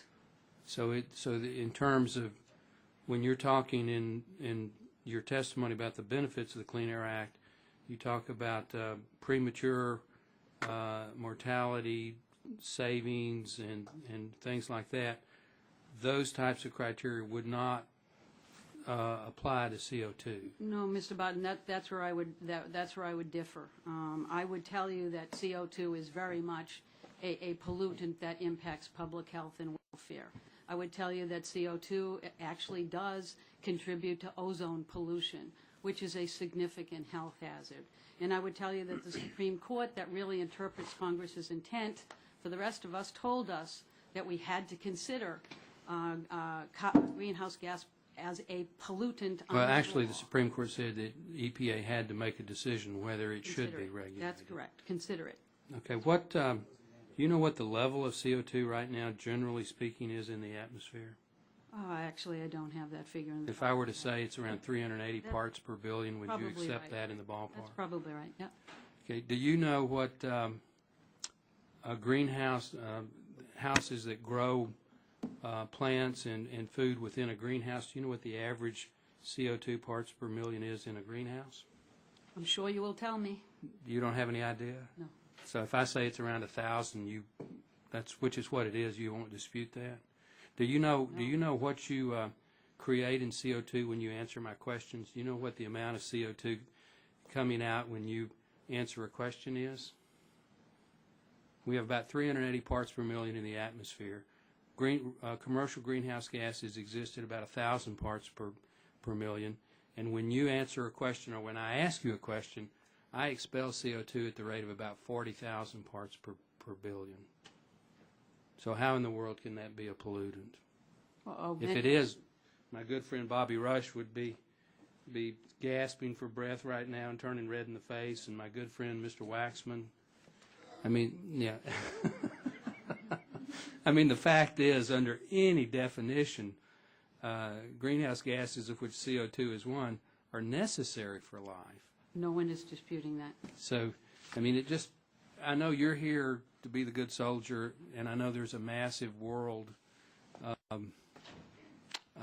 debate about the greenhouse gases, but when we try to apply the Clean Air Act, which I voted for, in which a majority of the Republicans on this committee, in fact, I think all but one or two voted for, that were on the committee, it just doesn't work. It just, the definitional terms are different. So we have a difference of opinion on our side in terms of whether this is a necessary thing. Why do you need the tailoring rule to implement greenhouse gas regulations? Greenhouse gases is, as you know, a new pollutant under the Clean Air Act. We took a look to ensure that the application of the Clean Air Act to the greenhouse gas pollutant was done in a reasoned, common sense way. We wanted to make sure that we phased in the greenhouse gas regulations in a way that made sense, in a way that was manageable, in a way that would meet the intent of Congress.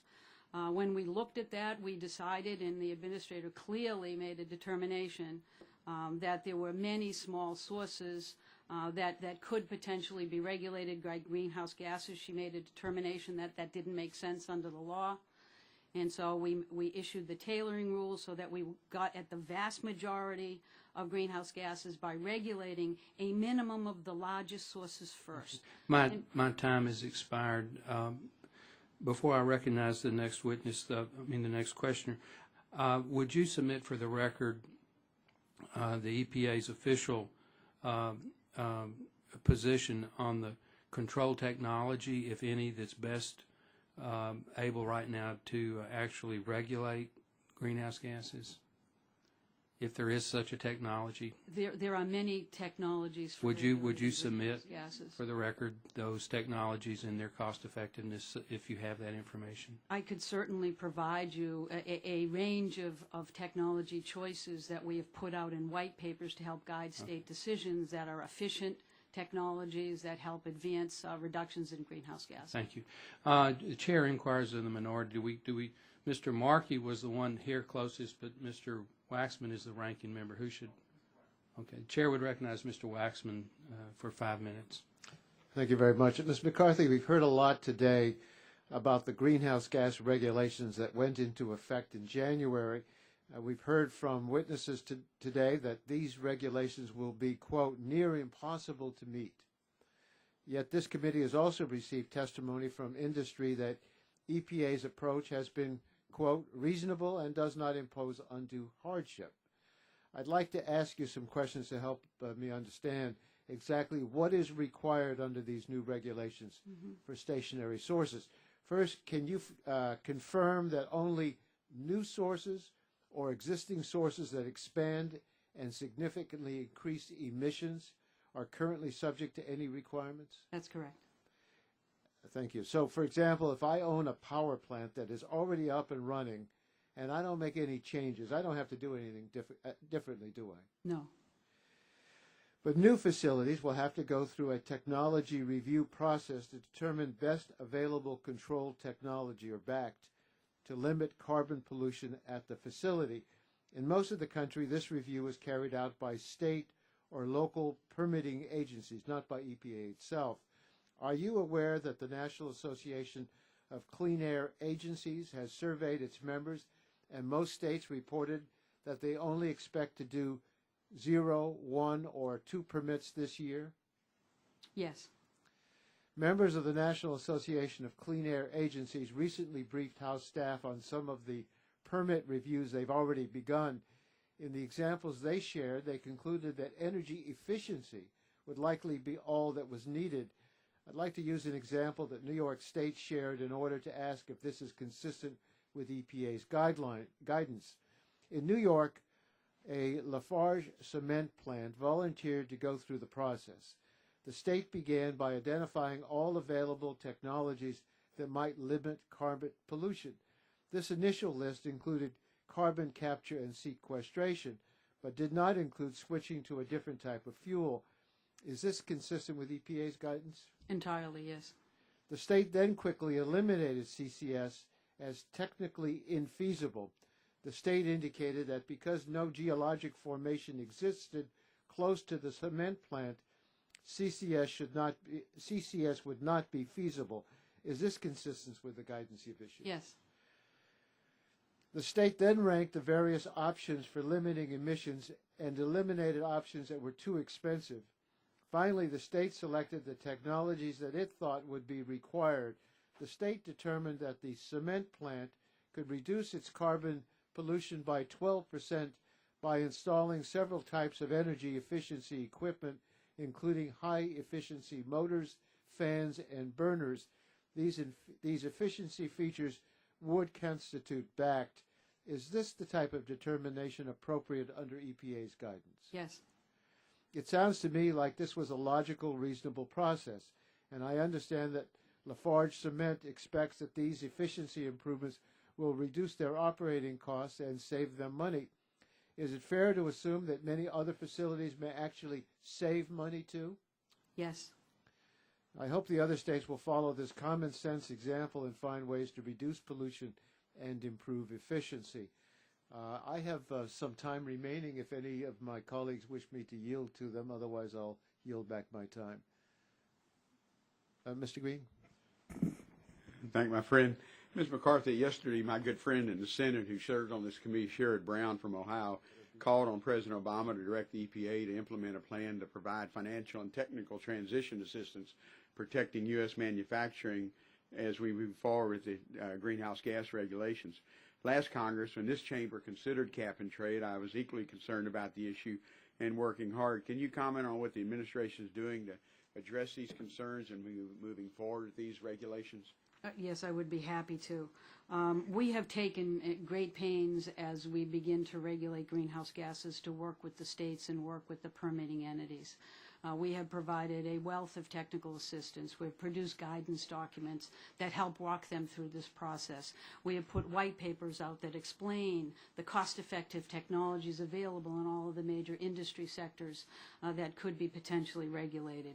We're also having listening sessions before we move forward with additional regulation to make sure that we understand the needs of the company and that we can effectively reduce greenhouse gases in ways that are cost-effective.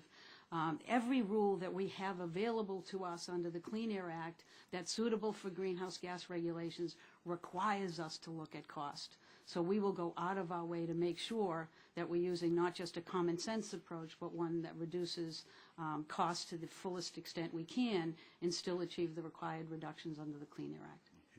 I know that time's expired, and I have a question I'd like to submit about how good natural gas is to replace the problem we have with carbon, Mr. Chairman. And so, Well, certainly without objection, I'll support that. Okay. Thank you. The gentleman's time has expired. The gentleman from Texas, Dr. Burgess, is recognized for 5 minutes. Thank you, Mr. Chairman. Administrator McCarthy, thank you for being here. In Phoenix, in fact, just about a month ago, at the 14th Annual Energy, Utility, and Environmental Conference in Phoenix, it says that you were involved or advocating not just a tweaking of current energy use, but a fundamental overhaul of the nation's production use of energy. EPA is ready, willing, and able to drive this overhaul. You emphasized, and a quote here, "We must transform the power sector in a way that meets the needs of the 21st century," who repeatedly use the word transform to describe EPA's goal for the nation's energy use. So I guess a question that would come up, where in the statute does EPA get the authority to transform the power sector? That was if I may, just to give you the background for the conference, that was a conference of technology developers. What we were referring to was the range of Clean Air Act actions that are impacting the utility sector. And we were talking about the fleet that is out there in the utility sector, in the extreme inefficiency of many of the units that are out there, in the Clean Air Act implications of having those facilities install current technology that's available currently and has been available for 30 years, that can actually clean them up and move towards a cleaner fleet. But fundamentally, it is the job of the legislative branch to come to those conclusions in conjunction with the development of a national energy policy. So transformation of the power sector of America really should be a legislative initiative, not an administrative initiative or an executive branch initiative. I'm not sure if that was a direct quote, but what I was there to talk about was our opportunity to achieve significant public health protection for American families by looking at how we could provide certainty in the regulated community so investments would flow to utilities, those that are inefficient would be able to upgrade, those that are inefficient would know what their regulatory obligation was, and we could start an investment. Before the time expires. Yep. In a transformed power sector, how much coal would we be able to use in a transformed power sector? Do you have a figure in mind for that? And along the same lines, Gene Green just asked a question about natural gas. How much coal, how much natural gas, how much nuclear? No, EPA is rightly not in the business of choosing fuels. We are in the business of regulating pollutants. And what we have done with the greenhouse gas rules is we've made sure that if you're building a coal facility, you should be as clean as a coal facility can get. We have not suggested that a different fuel needs to be used. Again, we're trying to provide certainty for businesses as they need to be permitted, that are coming in new and making major modifications.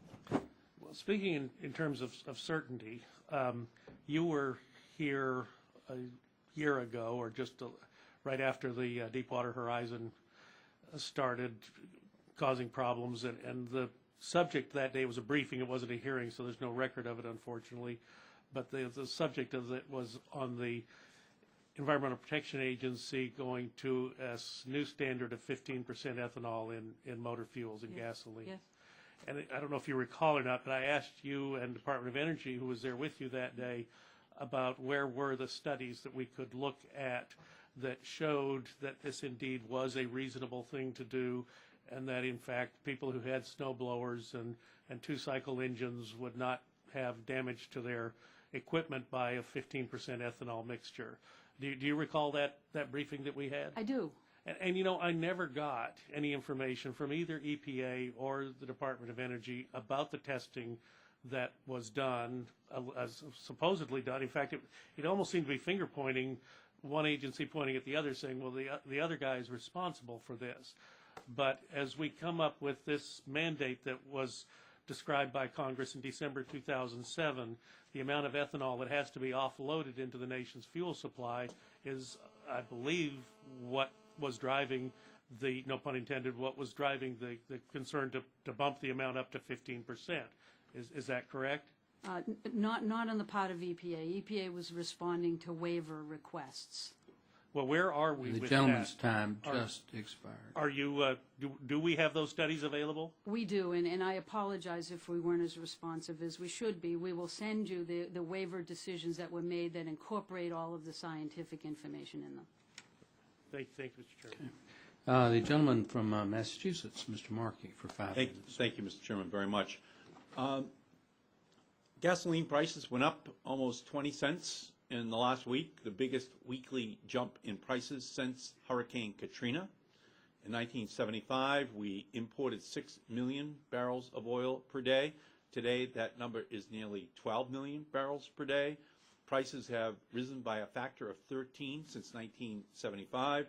Foreign oil purchases account for roughly 1/2 of the United States trade deficit, just to import that oil largely from OPEC. Oil money supports Iran's nuclear program, roadside bombs in Iraq, rockets for Hezbollah and Hamas, and hate-filled Wahhabi teachings in Saudi Arabia.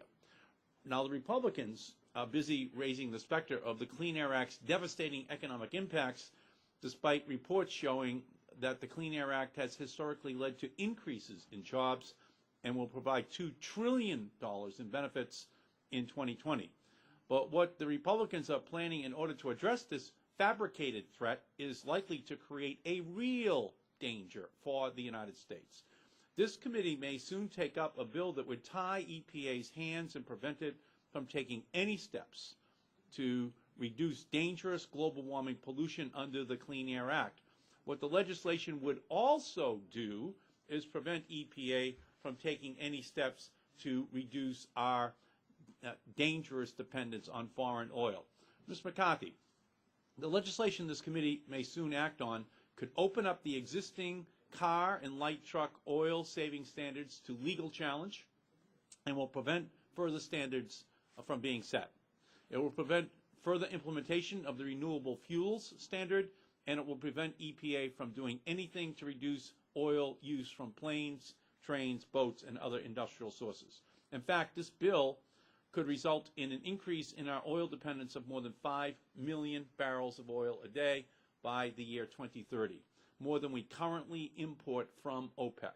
Do you agree that this legislation could dangerously increase our dependence on foreign oil by preventing EPA from being able to take any steps to reduce demand? I would agree. 2 weeks ago, the House passed a continuing resolution for spending for the rest of 2011. And that legislation was containing a rider that would block the EPA from using any funds to move forward in any way on curbing global warming pollution. For the landmark car and light truck efficiency standards to be fully implemented, EPA still has to sign off on California's plan to allow companies that are complying with the national standard to be deemed compliant with California standards. If EPA is not allowed to sign off on California's compliance plan, could that put the entire fuel economy agreement that is supported by all stakeholders in jeopardy? It could. The President recently issued an executive order that requires federal agencies to propose regulations only after seeking the views of those who might be impacted by them. Can you give me an example of how EPA is complying with this directive in its efforts to regulate global warming pollution? Very quickly, we have the administrator has charged us, and we have gone out and done listening sessions even before we begin the regulatory process to look at new source performance standards for greenhouse gases. The President's executive order also requires agencies to take the special needs of small businesses into account while developing regulations. Can you give me an example of how EPA has complied with this directive as it contemplates regulations to reduce global warming pollution? The greenhouse gas tailoring rule eliminated the need to permit 6 million small facilities. The threat to our economy is the threat that is coming from a dramatic spike in oil. That usually signals the return of a recession. That is where we lose the jobs. If we tie the hands of the EPA from taking the kind of bold action which they should take in order to reduce our dependence upon imported oil in the long run, we are going to repeat this cycle of job destruction that has been our relationship with imported oil going all the way back to 1973. How many times do we have to relearn this lesson? 1973, 1979, 80, 1991, 92, on and on, right up to the $4 a gallon gasoline in 2008 that foreshadowed this economic catastrophe. It is imperative that we defeat this Republican effort to tie the hands of the EPA from ensuring that the renewable fuel standard, that the fuel economy standards are in place that increase, using technology, our ability to tell OPEC we don't need their oil any more than we need their sand. Thank you, Mr. Chairman. We thank the gentleman. It shows Mr. Olson is next. Is that y'all's understanding? Okay. We'll go to Mr. Olson, and then Mr. Bilbray, and then Mr. McKinley. What's your time frame, Madam Administrator? Are you okay for another 15 minutes? I am here for you, Mr. Chairman. Okay. Thank you, ma'am. I thank the chair. And Administrator McCarthy, as you know, jobs are the biggest concerns of the American people right now. We've had 10% unemployment for about 2 years.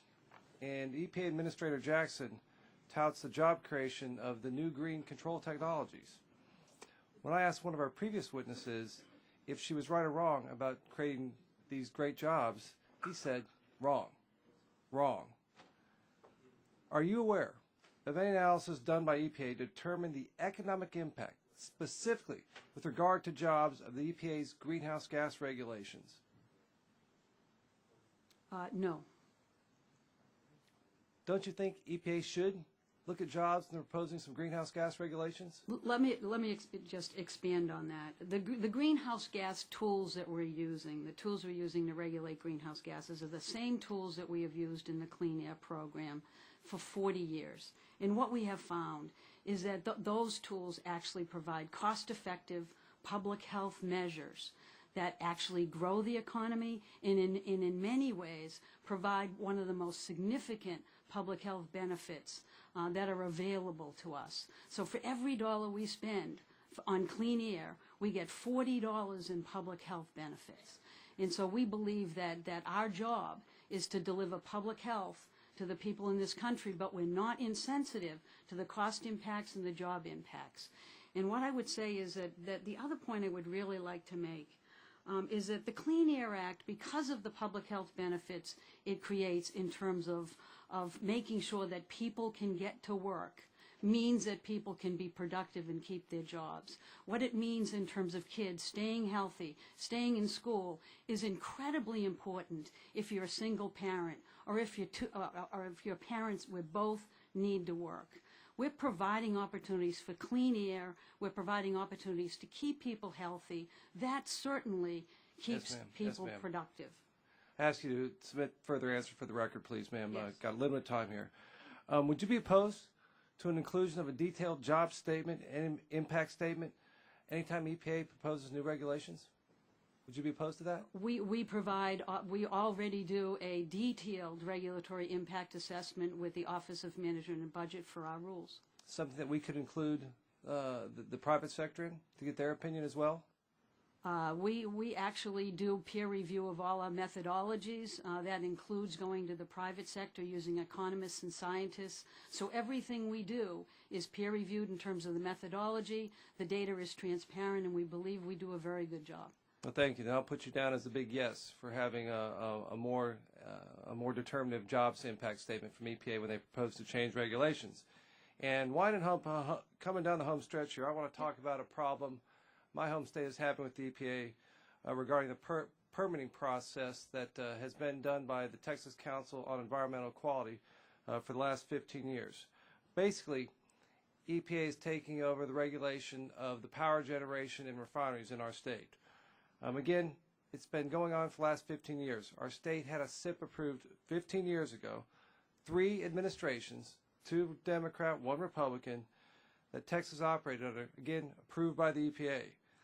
Essentially, it achieves its clean air goals by giving Texas the flexibility to establish caps for all emitting facilities at a plant instead of each individual piece of equipment.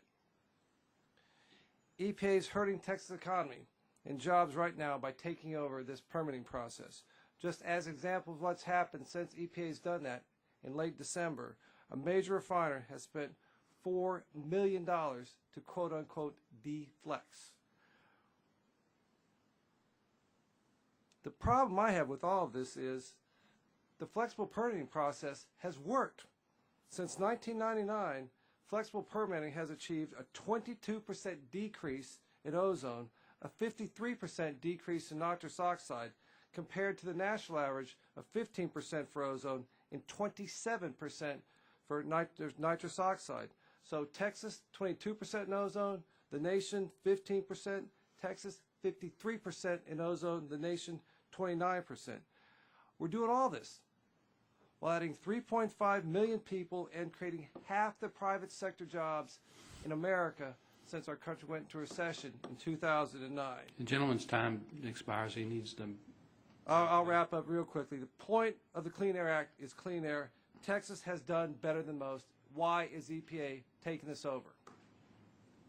I would just have to object to the phrase that we're taking anything over, Mr. Olson. I believe we're doing the best job that we can to work with TCEQ to make sure that the permits they issue are federally enforceable, that provide a sound platform for your businesses to operate with confidence. We do not believe that the flexible air permits are enforceable under federal law. We believe they put those businesses at risk. We believe they're not transparent enough for the communities that live around those facilities to know that they're on a level playing field with the way that every other state issues its permit and does business. Then why did it take 18 years to come to that conclusion? I believe that it was under the Bush administration that first raised the issue that these flexible air permits need to be fixed. But you don't dispute that for 18 years EPA said it was, well, they didn't positively say it was okay. They didn't choose to say it was not okay, and they only decided it was not okay this last year. Well, we've made a concerted effort to try to work with the state and work with the industries to switch what we believe is not an appropriate and federally enforceable. Is there any other state that's had the success in actually reducing the criteria pollutants like Texas has? We have had many areas that have had great success, and I'm not disputing that Texas hasn't had reductions in air pollution. What I will say is they don't use a process that even EPA can figure out what is going on in those facilities and ensure that they're complying with federal requirements. That's the subject of another hearing. The gentleman's time's expired. The gentleman from California, Mr. Bill Bray. Thank you. Mrs. McCarthy, the CAFE standard. Yes. Is the CAFE standard set with 100% fossil fuel gasoline, 10% or 15% ethanol? What's the fuel mixture that is used to set the CAFE standard? The CAFE standard isn't based on the fuel mixture, it's based on fuel efficiency. Fuel efficiency. It's based on the efficiency of the vehicle. So when I was the guy who had the emissions put on the sticker next to the mileage, but when the consumer gets the mileage reading, it's based on zero. It's based on fuel without any ethanol, if that's your question. Okay. That is our certification. Okay, fuel. so you are using 100% fossil fuel as your standard for CAFE. That's correct. And is there a reason why you don't use ethanol in the mixture? It just hasn't been updated of late to recognize the fact that there is ethanol in most of the fuel. And ethanol has an impact on fuel mileage, right? It does. What's your number? 66%, 70% of diesel? Of gasoline? I don't have that on the top of my head. It depends on certainly the amount of ethanol in the mix. Well, no, I'm talking about ethanol as compared to gasoline. The carbon chain is 66%, 70%. I don't know the answer. Okay, I think that is a critical component I'd like to talk to you about, because as somebody that's worked in the local level on when we talk about if we're going to address that issue, first of all, the consumer is not allowed in the United States, right, to use 100% gasoline in the fuel system, because the retailer is not allowed to sell it to the consumer without 10%. No, that is incorrect. Okay, I can go buy real straight gasoline. It depends on where you live and what time of the year. Okay, that's astonishing. I just tell you because we get into it. California fought for years to try to oppose this, and you remember that battle. A lot of your state agencies supported us on this. Mike, then let me get back to the And oh, by the way, in California, we're paying $6 a comparable gallon for ethanol. Now, when we talk about something that has only the energy of 70%, let's give them 70% of gasoline, wouldn't you agree that our content mandate should reflect real usable energy and not just volume? You following what I'm saying? In other words, there are certain green fuels that can produce 100% equity with gasoline. You have right now on the market a green fuel that only provides 66 to 70% of the energy of traditional fossil fuel. Don't you think that it would be much more real-world standard if we allowed the BTUs to be the content requirement rather than by volume? Actually, I would have to say that what we regulate are air emissions. We don't force particular mixtures of fuels. We force those fuels to meet certain Ma'am, requirements. wait a second. I got to call you down on that, because we've got study on study that the carb fuel was cheaper and cleaner than the oxygenated fuel with ethanol. We have standards after standard in California. EPA, before you showed up, held us off for years. We had a cleaner, cheaper fuel.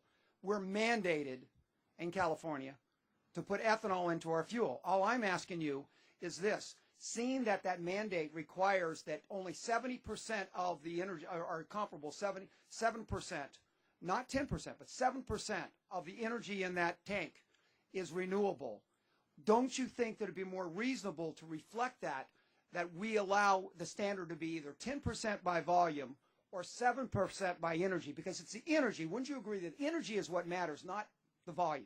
I understand exactly what you're saying, and all I would suggest is I am unprepared for this conversation. I am here to talk about greenhouse gases. If you'd like to carry on this conversation, I'm certainly happy to do that, and we'll bring our technical experts. My point is the fact that the standard that is touted so much by my colleague from Massachusetts has major problems that need to be corrected and ought to be corrected through legislation if the EPA can't address it. That fact that the consumer is actually losing out 30% of the energy for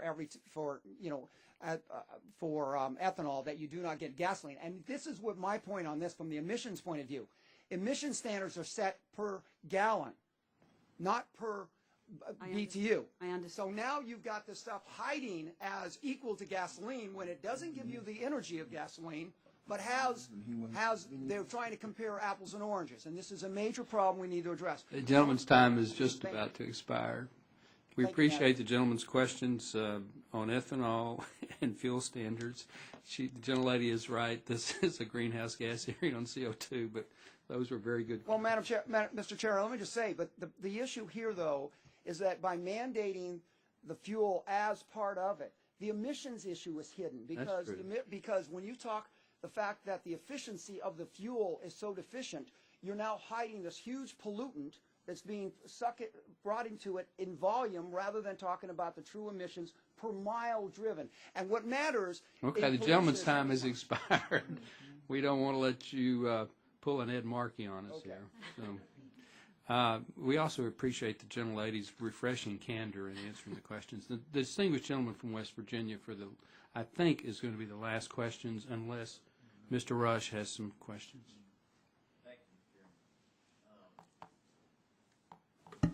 I read through your remarks, your opening statement several times and highlighted some features too. I think what I'm gathering from your remarks that the regulation of the greenhouse gases through the Clean Air Act is going to create jobs.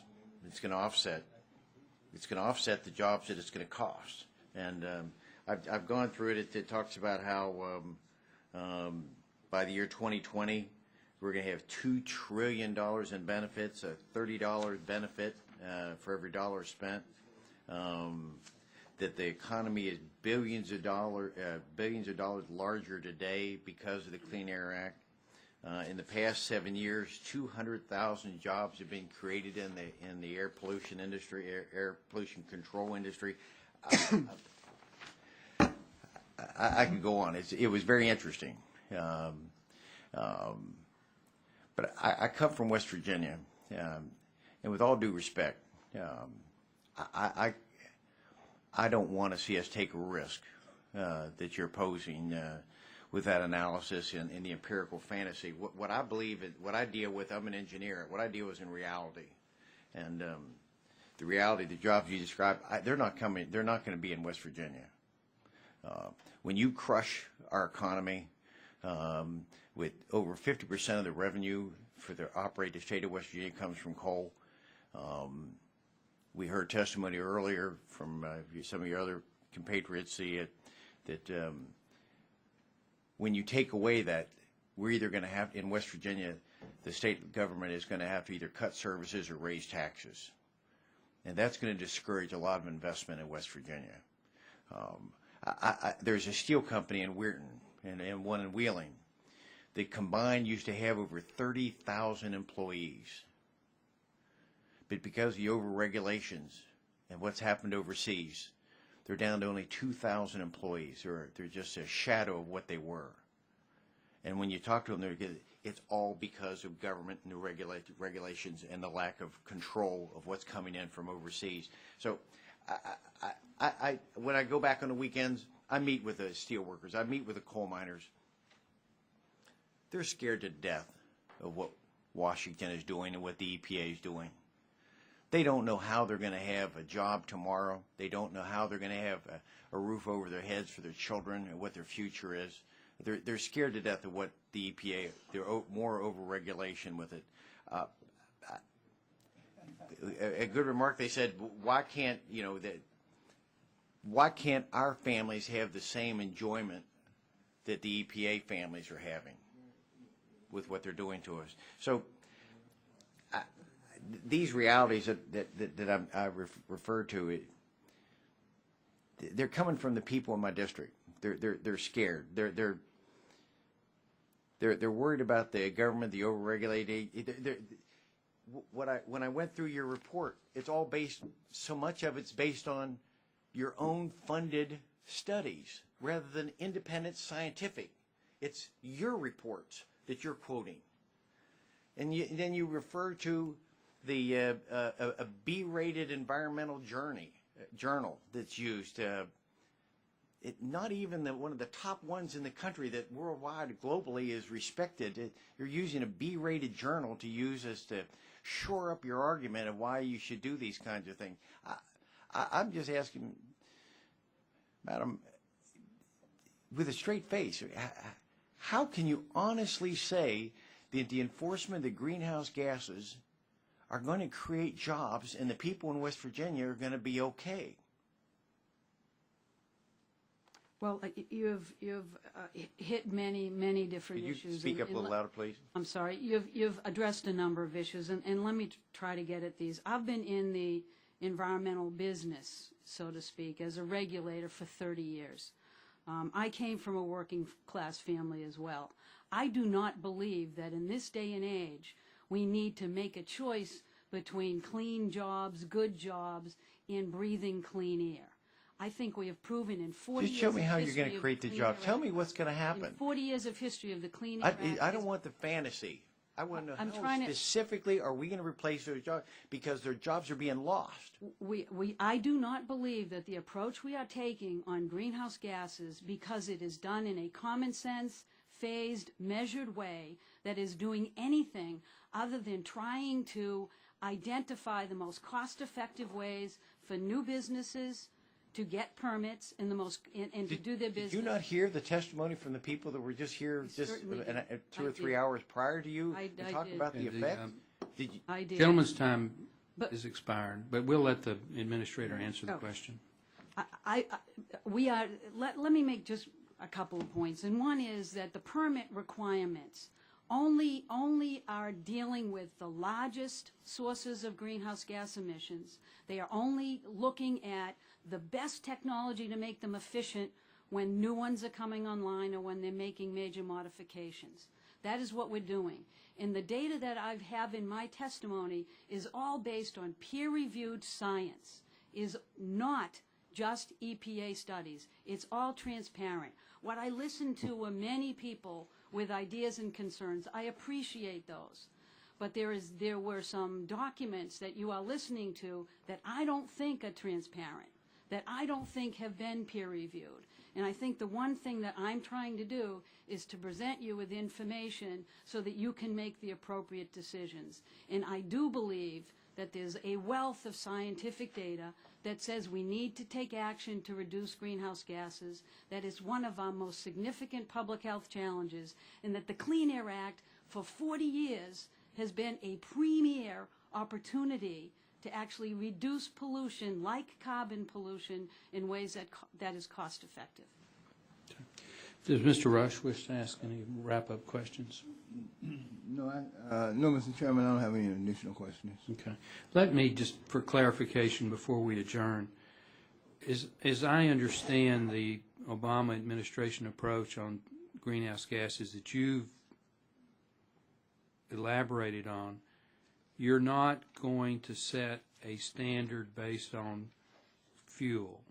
You're not trying to set an emission level based on coal, or an emission level based on natural gas, or an emission level based on an alternative. No, our greenhouse gas permitting process starts with the proposal on the table. If it starts with a coal facility, those are the technologies. So if I have in Ohio a coal-fired power plant that is 50 years old, and I want to maintain that plant as is, I'm not going to have to do anything under your regulatory approach. On the greenhouse gases, if you are not, you don't need a permit unless you're conducting a major modification. But if I freeze my technology, I say I'm going to use the same fuel source, I'm going to use the same plant equipment in the same location, and I have a 400 megawatt coal-fired power plant, I don't have to do anything under the regulatory approach that y'all are proposing. You would not need to get a greenhouse gas permit. We would not be looking at your facility in terms of best You're only going to look at facilities that are under renovation or are under permitting as new source, new stationary sources. That's correct, and only when you're a very large facility and you're making a large increase in greenhouse gases as a result. Okay. And even then, all you're looking at are building efficiencies into the system. Seeing no further members present wishing to ask questions, we thank the gentlelady for her time, and this subcommittee is adjourned.